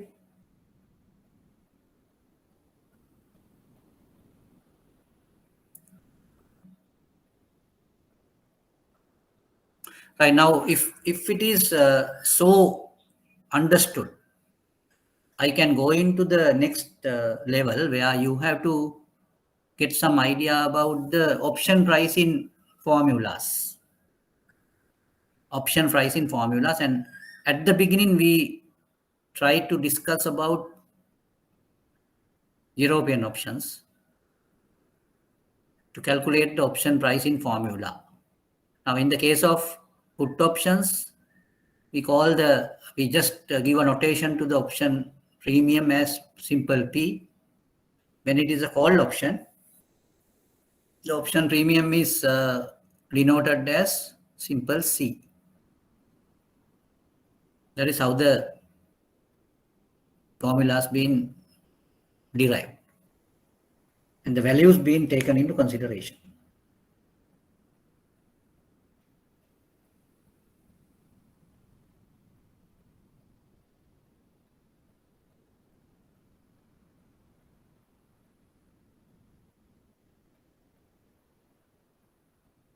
Now here, these notations are little cumbersome, and you have to apply or you have to understand the meaning of these notations.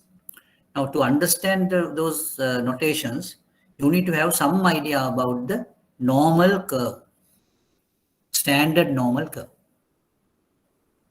Now, for a standard normal curve, you all know the mu or the mean value is 0 and standard deviation is 1.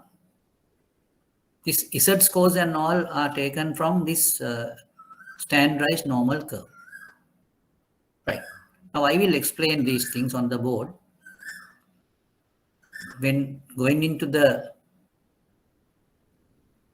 Black-Scholes model, where you get a formula for the calculation of premium. It can be the premium for the put option and premium for the call option.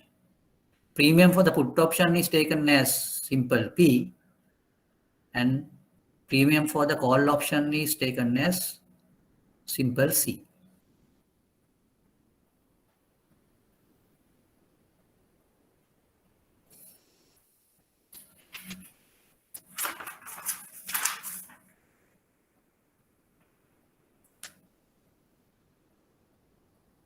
Right.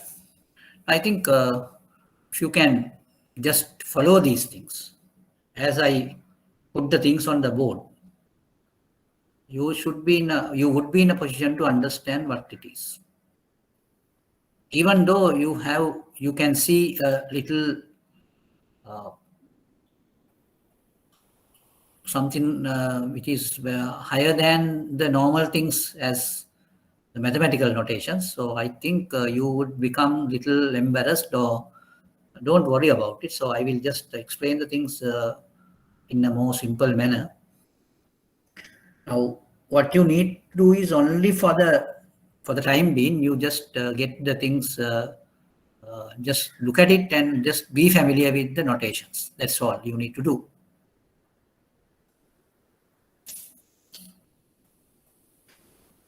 Right.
And now we are trying to discuss about Black-Scholes pricing formulas.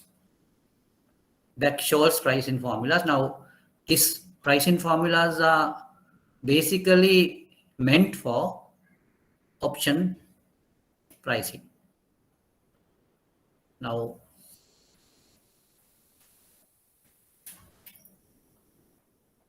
put premium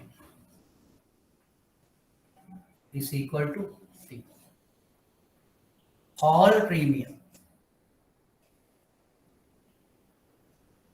is equal to C. Put premium is equal to P.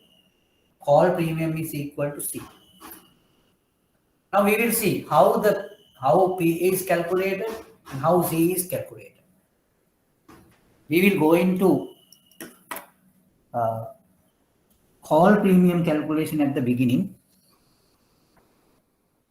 Yeah.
Right.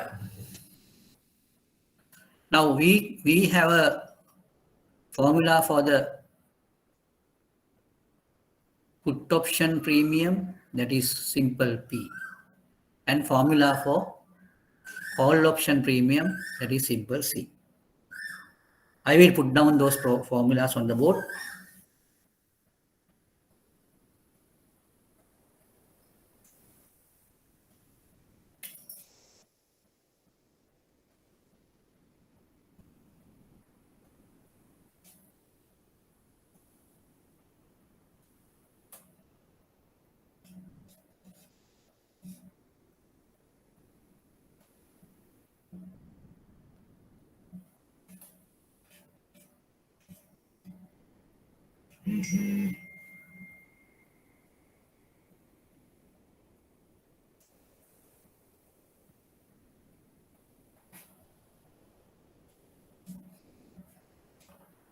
Right.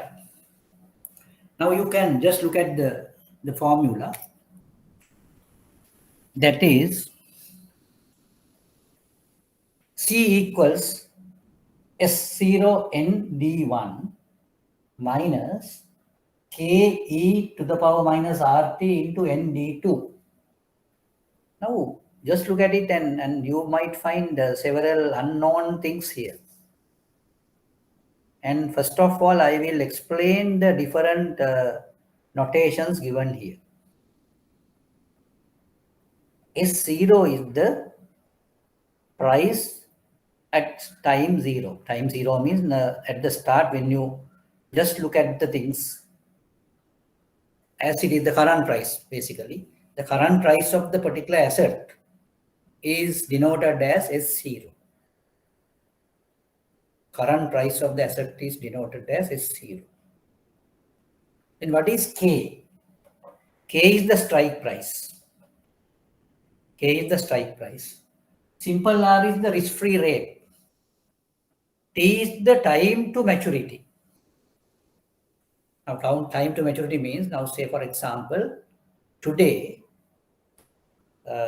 you go into a call option. Today you go into a call option. And today's price of the asset is S0. The strike price is K. R is the today's risk-free rate. T is the time from today to the maturity date. This time has to be given in annual form. Or in other words, it is in years you have to give it. Time has to be given in years. T in years. Now say for example, if you have 3 months to the maturity date, then you have to give it as 3/12. That is 1/4, 0.25 years. That is how it has to be given. Is that okay? Right. Now here you have more complicated notation. That is ND1 and ND2. It's a complicated notation. Why I say that? Because you have to go for normal curve table to get those values. It's like this. Now I think you all have gone through a curve called normal curve. I think that normal curve is really have a peak and two tails to the both sides, left and right. And it is in a bell shape. Now that curve is called the normal curve. That normal curve defines or normal curve represents probabilities. Probabilities. The normal curve areas represents probabilities. Now I can just explain it on the board again.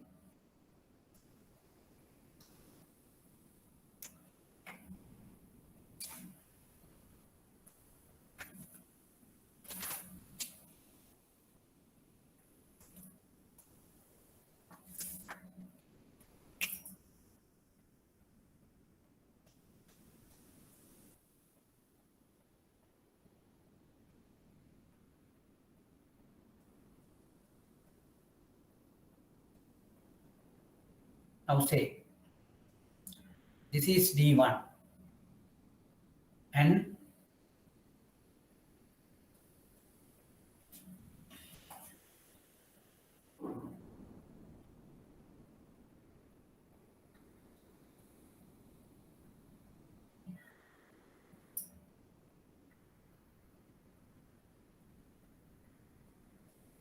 now this, now there is a shaded area here, shaded area. Now when you say D1, we have a notation called ND1. ND1 is the area of the shaded area or the percentage. Now if you take the whole area, we call it 100% or 1. But if you take this particular shaded area, it might be about 0.8 something. That is how it happens.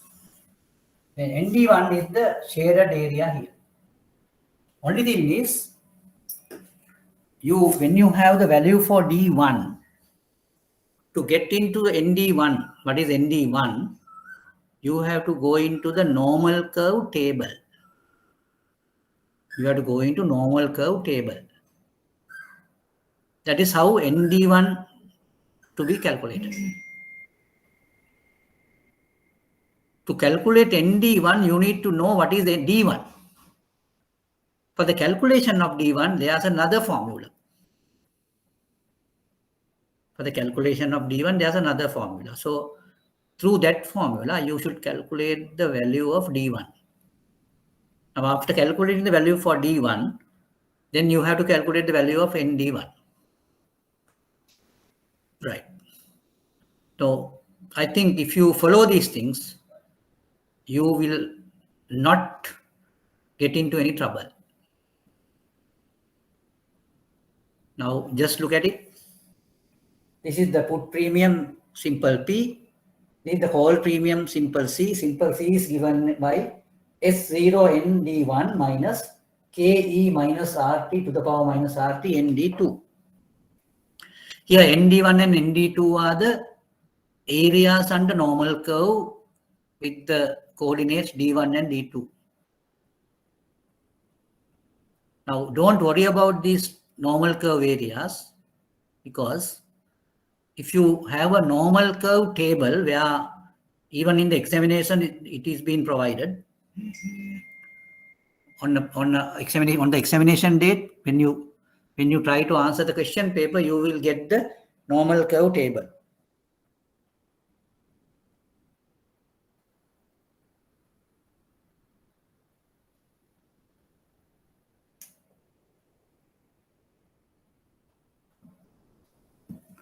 You will get the normal curve table. So therefore, don't worry about the calculation of ND1 and ND2. In an illustration, I will explain all these things. But for the time being, what you need to do is you need to get the idea of these notations. Now, as it is, S0 denotes the current price of the asset.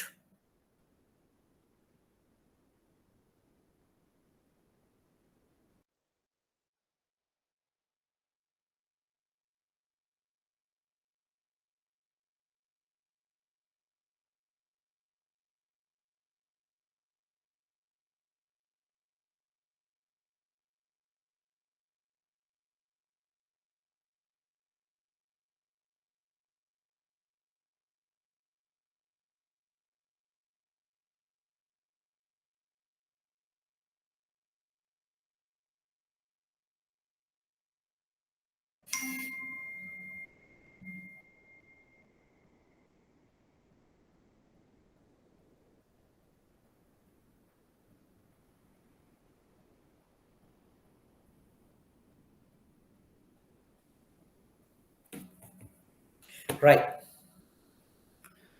I think we had a offline situation. Now I think it has been again connected. Are you okay with the connection now? All can just join. Can you join? Are you online now? All Yes. of you? Yes, sir. Okay. Yes. Right. Okay. Right. Now I just told you the formula for call option premium C. There you have notations. S0, that is the current price of the stock. K is the strike price.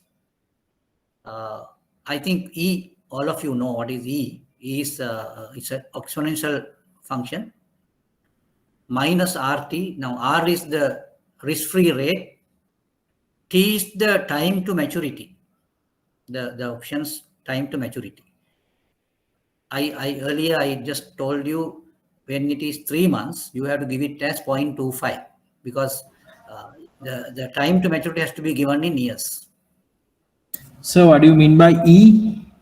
E is the exponential, we call it exponential E. That is the value given in the log tables. Natural logarithm, we call it natural logarithm. So E to the power, you have to put it as E to the power. For any calculator, if you go to any calculator, you are in a position to calculate E to the power anything. Oh. Now I have a calculator here, then I can show that.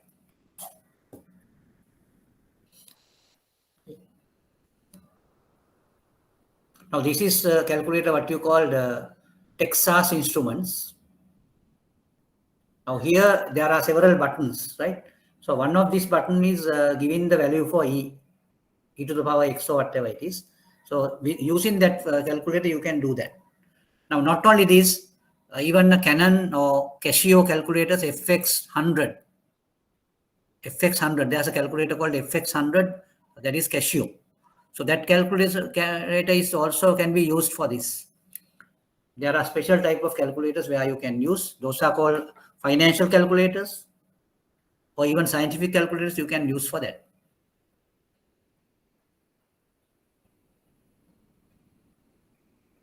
it's a normal calculator. There's no specific type, but if you can use a scientific or a financial calculator, any scientific or financial calculator can do this type of transactions.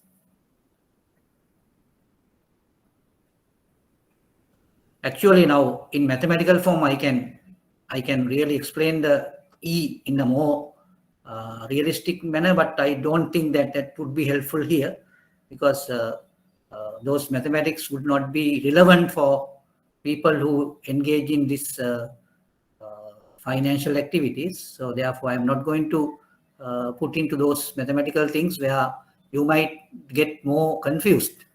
So therefore, I just want to put it in normal terms.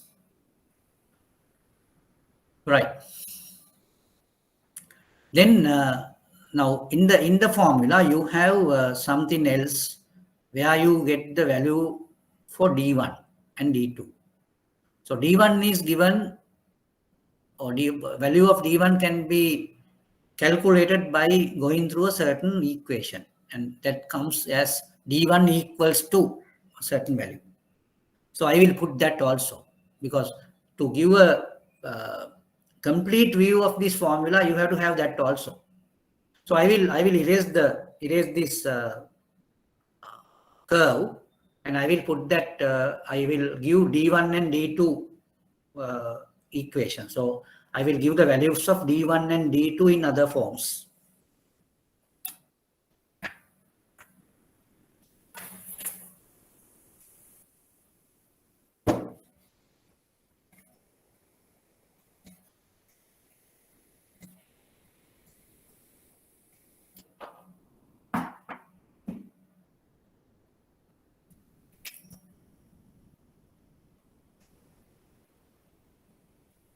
D1 equals to log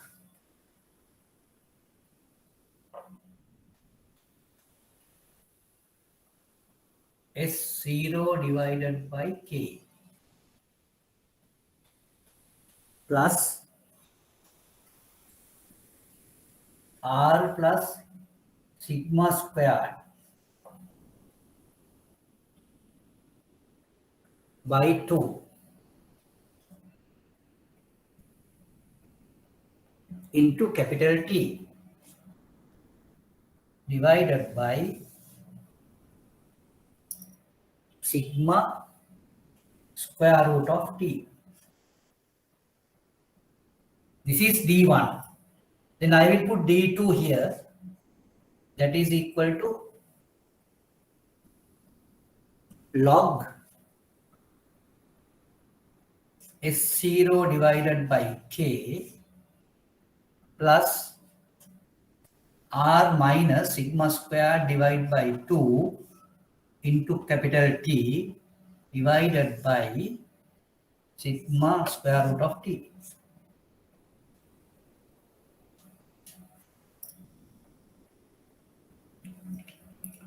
Correct.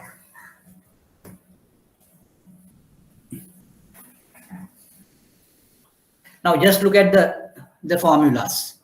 I have given the values of D1 and D2 separately. Sir, can you repeat D2 formula? Yes. Log, same thing as it is, log S0 divided by K plus R minus sigma square divided by 2 into capital T. Into capital T. So now if you take D1 into consideration, the D2 is only changed here. Rather than plus, it comes as minus. R minus sigma squared divided by 2 is the D2. So that is the only difference in D2. If you compare it with D1, the only difference comes here. Now here it comes as minus, not plus. Is it okay now? I mean, even Yes, now, yes. here it comes as minus. All others are similar with D1. All others are similar with D1. Now you can just see the denominator. It is sigma square root of T. The same denominator comes in D2. Sigma square root of T. Same denominator. and all others are same except this sign. Here you get minus. That is the only difference in D2.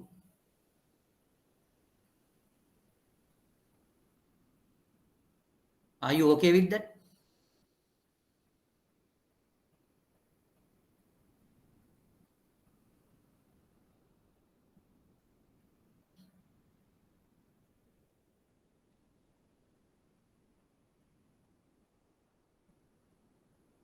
Now again, I want to just stress that you have to understand the denotions. So the letters, what they have been denoted.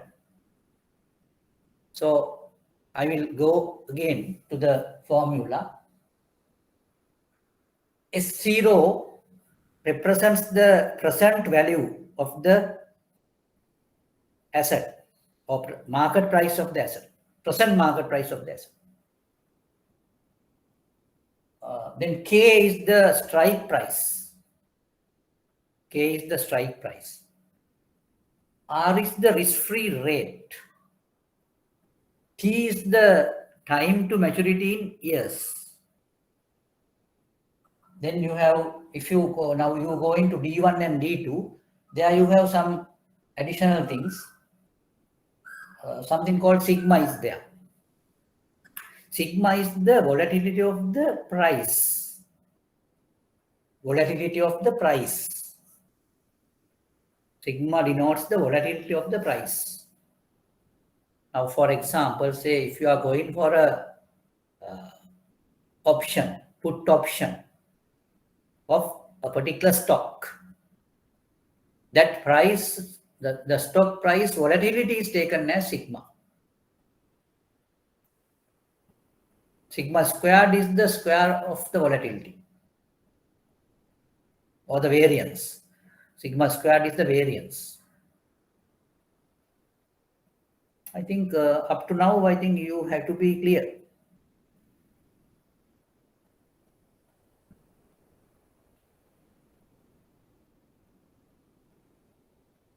Yes. Are you okay?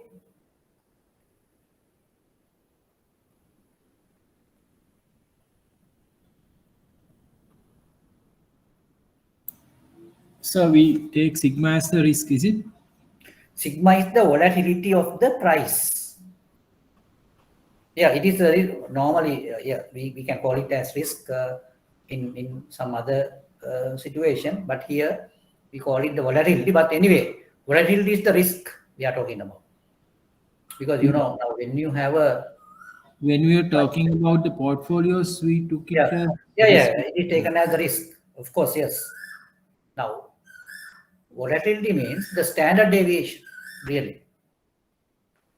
Now, say for example, if you have a price, if you are talking about a price of a particular stock, so what you have to do is you have to get the get particular 3 months time, and during the 3 months time you have daily price, and you have to get the daily prices average, the mean value, and that mean value has to deduct from each and every value and get the square of it, and then get the total and divide by the number of days. That gives you the variance, and the square root of that would be the sigma. That is how the sigma is explained. Is that okay? Now, for example, now we are talking about stocks, right? Now, for a stock, if you are going through a 3 months period, the maturity period is 3 months.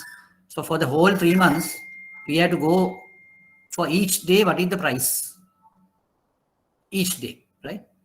Then out of those values of price, of say, now when you have 3 months, of course, you might have 60 working days, 60 or more than 60 or 63 working days, just assume, because you might have 21 working days for 1 month, right? 21 to 22 working days per 1 month.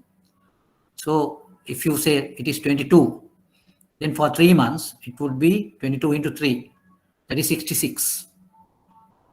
Now you might get all 66 price values for each day. And first of all, you need to get the average of that. Average comes with, you get all the values added up, 66 values, and divide by 66. Then you get the average price. And in order to get the variance of the price, what you should do? You should deduct from each price, each day's price, the average, and square it. The deviation has to be squared. And all those deviation squares has to be added up. And how many of them? 66. That also to be divided by 66 and get the square root. That is the volatility. That is sigma.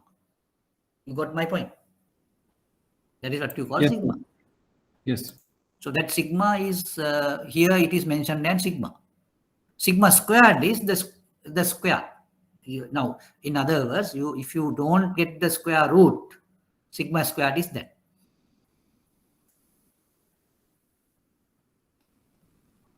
Right. So that is how these the letters are given, represented. Now, all these letters represent the different parameters.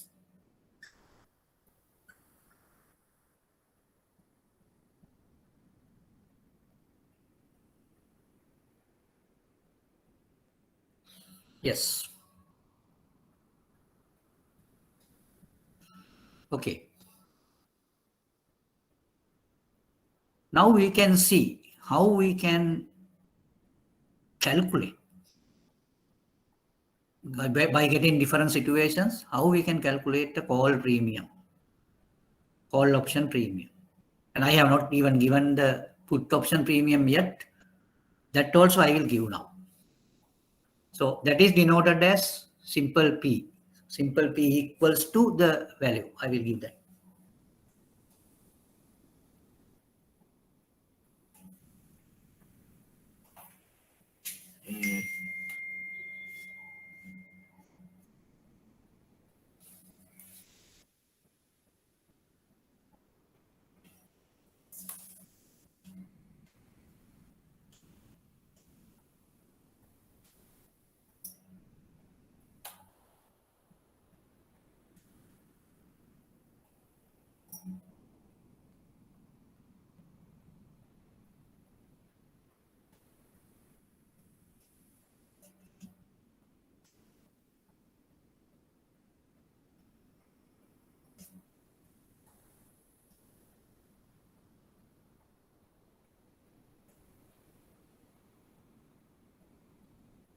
Right.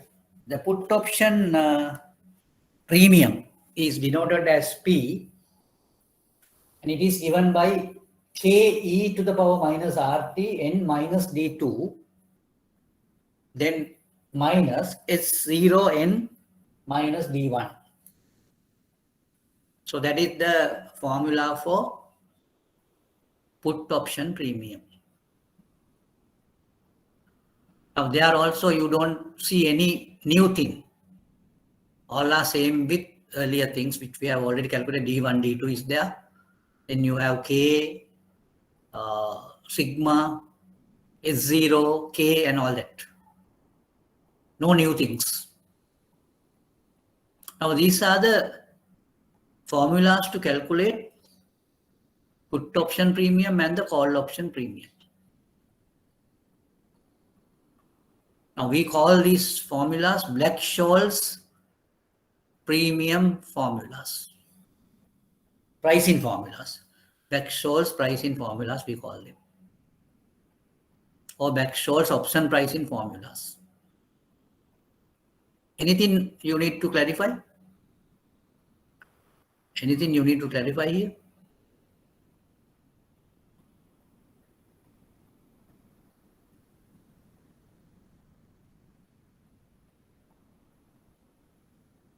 I think you can take down these things.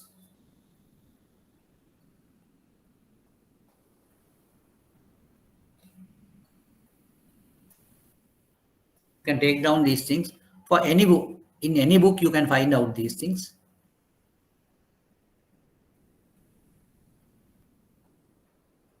there's no necessity of by heart in these things.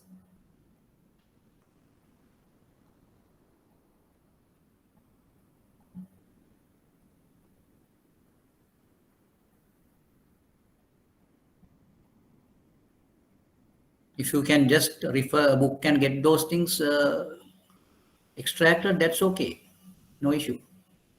And even in an examination, you would get all these formulas. But only thing, but I told you earlier also, it is your duty to go through these things and identify all these notations. That's the only thing you need to do, rather than by heart in these things.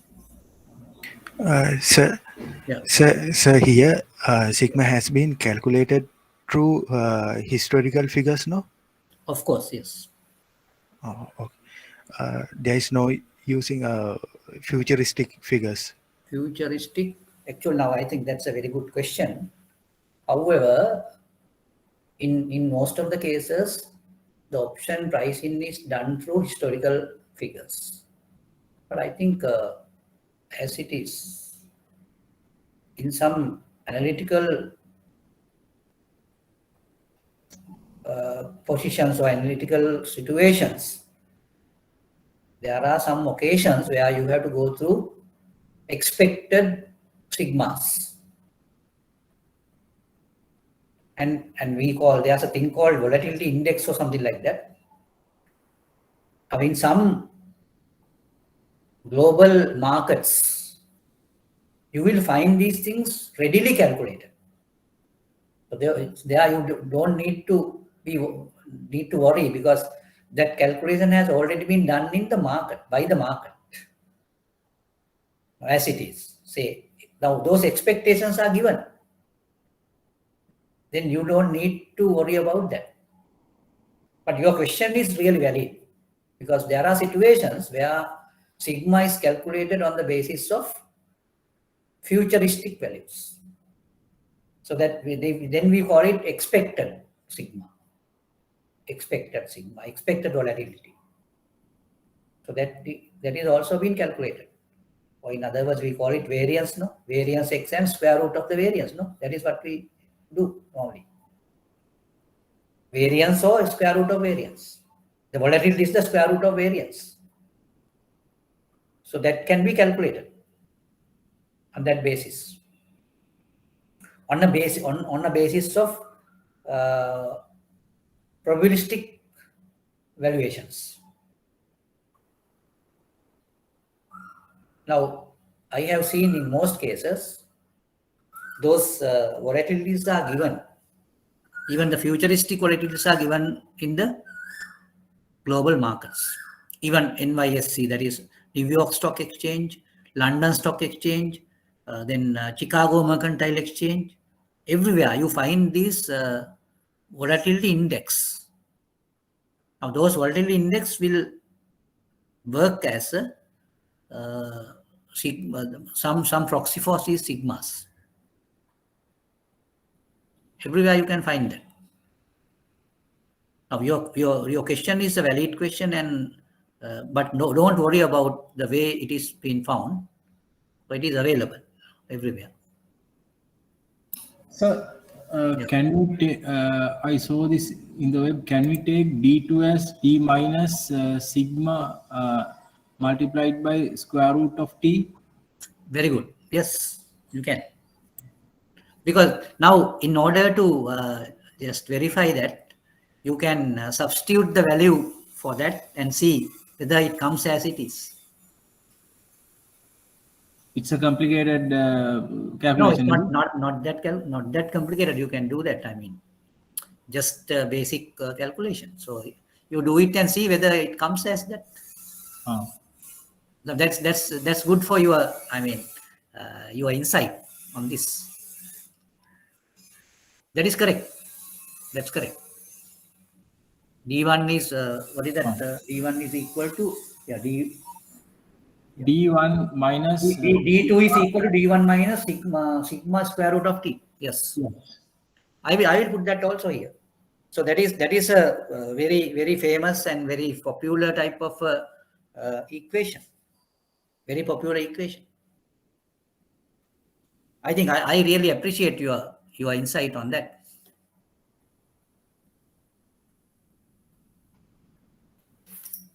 D2 equals D1 minus sigma square root of T. Now what you have to do is, now if you take this value and minus sigma and square root of T given here, so then you will get this value. I can also, if it is necessary, I can do it on the board. But I think you better do it on your own and just see whether you can arrive at that. Next time I will, if you are not done it correctly, then I will do it on the board. Right? So that is what I feel. And since you have just pointed it out, this is the relationship. D2 is equal to D1 minus sigma square root of T. That is correct. And you yourself can see the validity of that equation.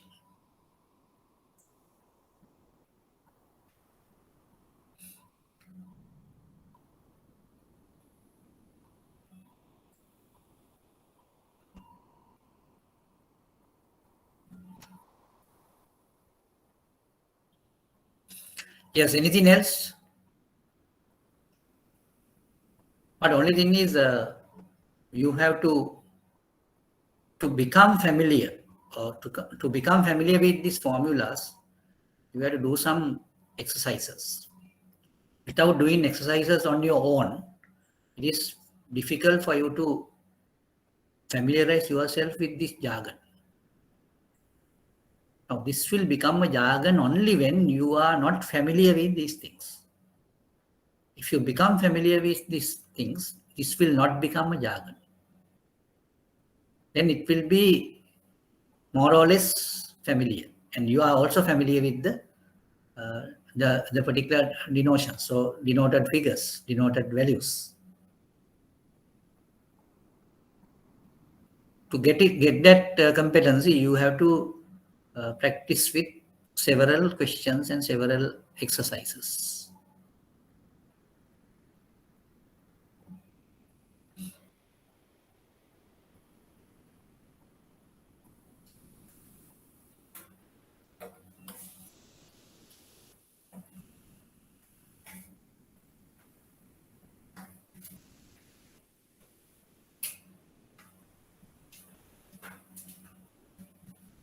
Now, I think I just advise you to jot down these things in your notebooks.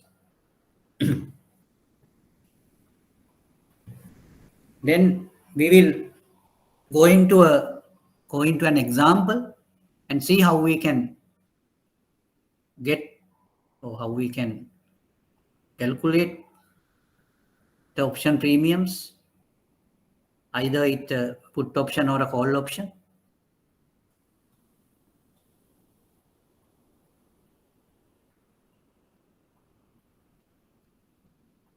Now, up to now, if you have any issue, any type of a confusion, any clarification, you can put it in the message line where we can discuss.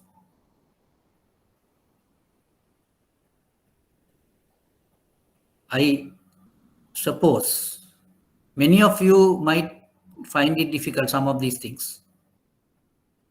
As it is, I think people say this is jargon and people are not very familiar with these things, and that is the reason you might look at it as confusing type of things. That is natural. So therefore, if you have any clarifications, we can just now discuss about it to clear yourself. Anything you need, you can just put into the message trail.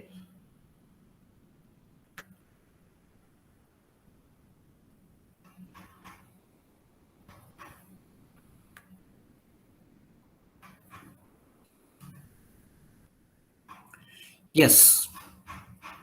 Now it's your time to raise any question, any type of a clarification, any issue.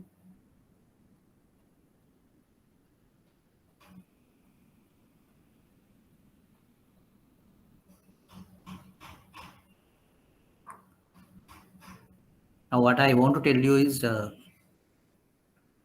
all these things are highly valid in perspective of international global markets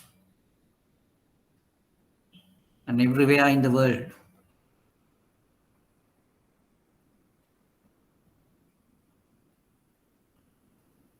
And several implications to the Sri Lankan markets also.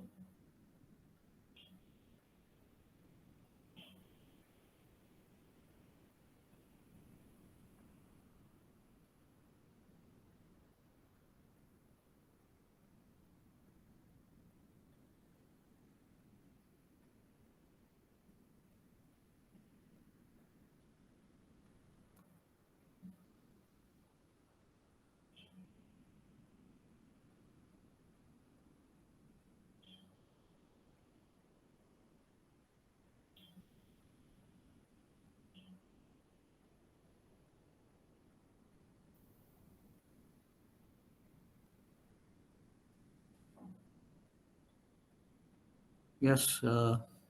Anything you need to clarify? Otherwise, I will just go for an example.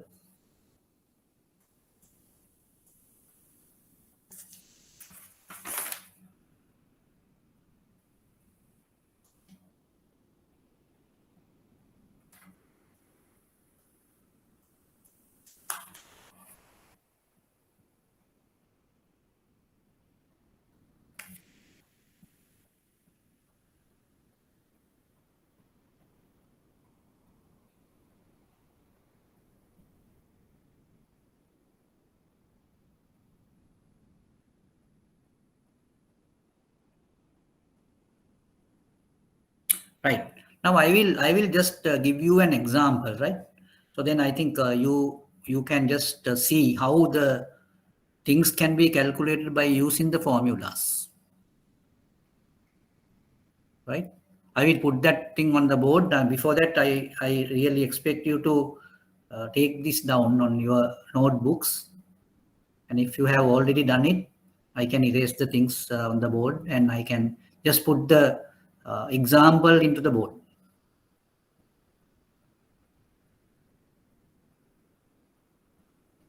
Have you written the things? Have you taken down the things?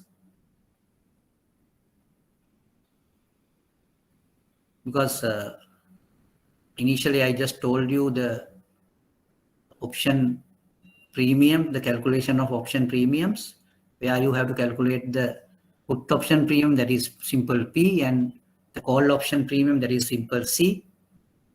And I have given the details of calculation. The C is equal to so much, and P is also equal to so much. And I have explained the given letters is 0, then D1, D2, risk-free rate, that is R, capital T, and all that, sigma, all have been explained. Now it's time to do a certain exercise where you can apply the things.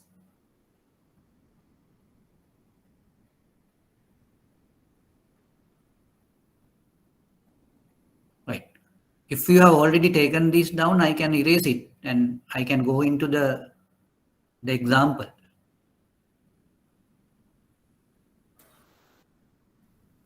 What do you say? Can you just take it down and I can just dot down the things on the board?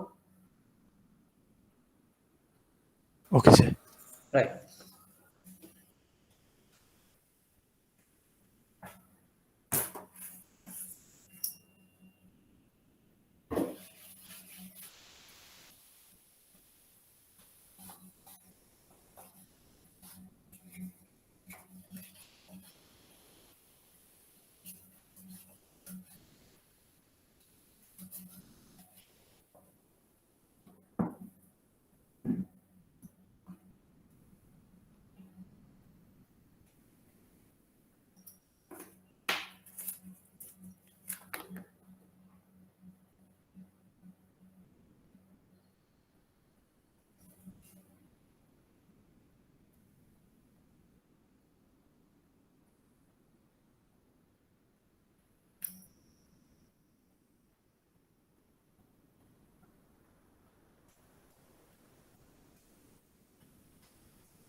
Right.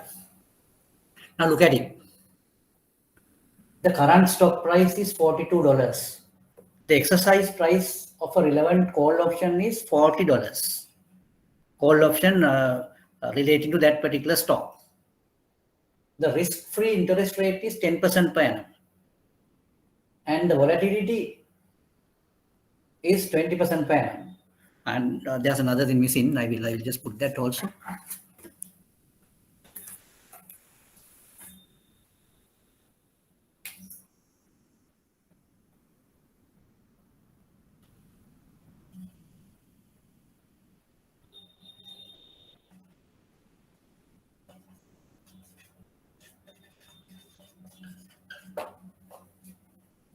Right, again, I will come to the scene.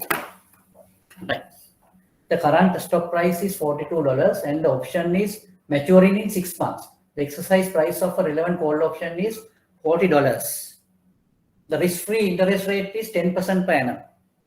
And the volatility is 20% per annum. Calculate the call option premium. Now, before going into this premium calculation, we need to just jot down the given data in notations. Right. Now, how are we going to do that? Now, what is S0 here? What is S0 here?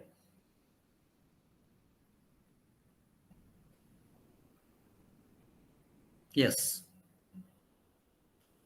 What is S0 here? That is the current stock price. Yes. 42. 42. S0 is 42. So I will put that. S0 is 42.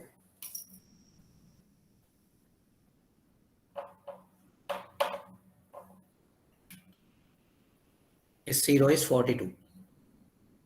Right. Then what is K? What is K? Or the strike price? 40. 40. K is 40.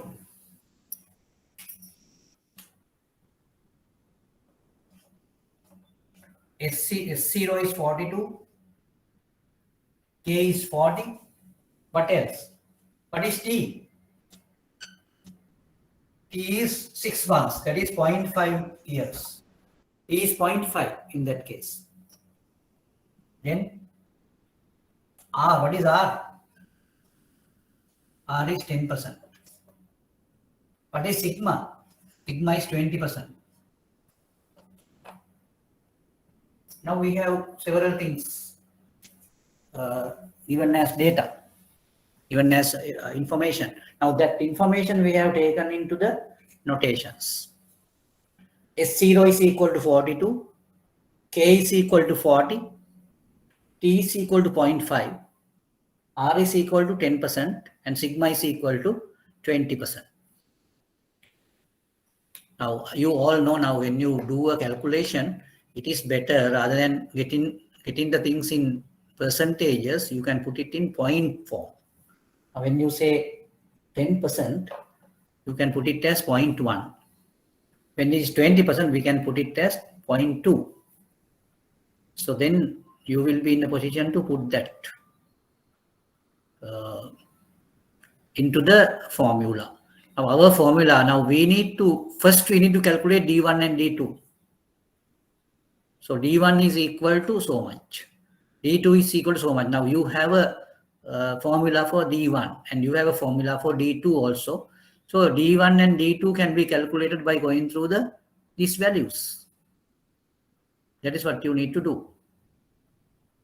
Now after calculating D1 and D2, you can put it into the option premium and getting that value and taken the normal curve areas, and then again you have to put it into the formula for the option premium, and that option premium can be calculated in that way.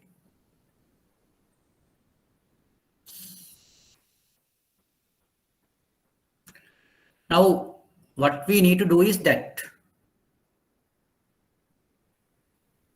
now now D1 is equal to log S0 divided by K plus R plus sigma squared divided by 2 into T, and it is to be divided with sigma square root of T. Now I can just give the value for D1 by substituting the values into that formula.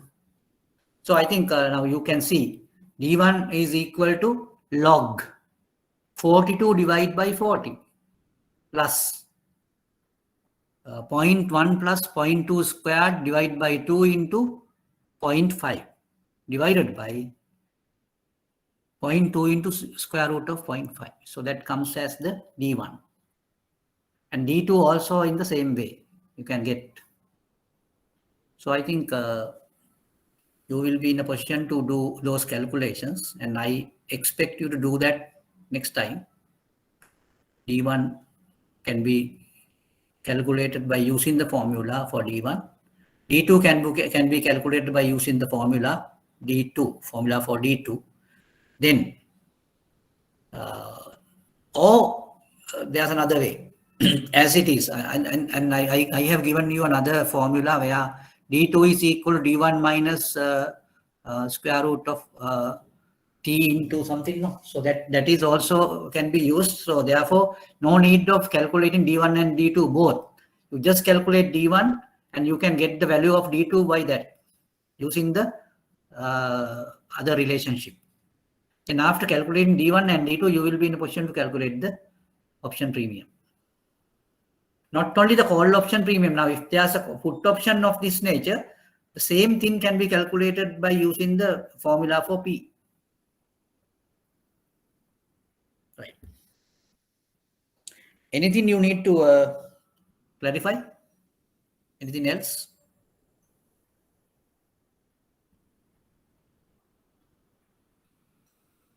Yes.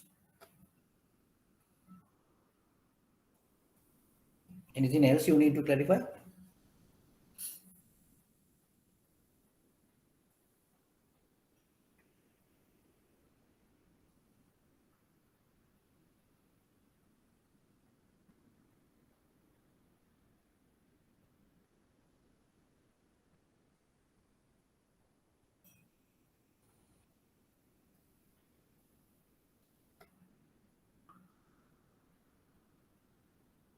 Right. Now I think we are running out of time now. If you want to just clarify anything, you can have a question now.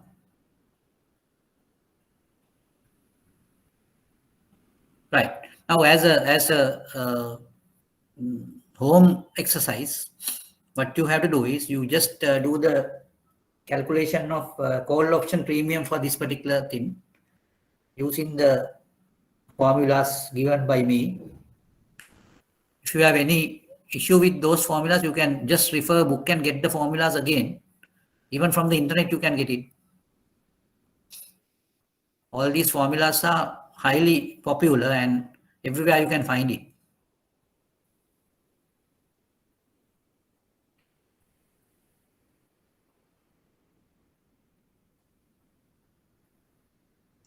Right, with that, I wind up the session today and be prepared with these answers next week. And we will further discuss about the international markets and how the international markets, these transactions been taken place. With that, I wind up the session, thanking all of you, and I really appreciate your active participation in the session. And I think that all also will help you to get the insights developed, and that really put you into a situation where you can face with any issues in the market or in your job situations. So then you will really make use of this knowledge in your day-to-day activities. And for your active participation and thanking again, we will meet next week. Thank you. Thank you, sir. Thank you, sir.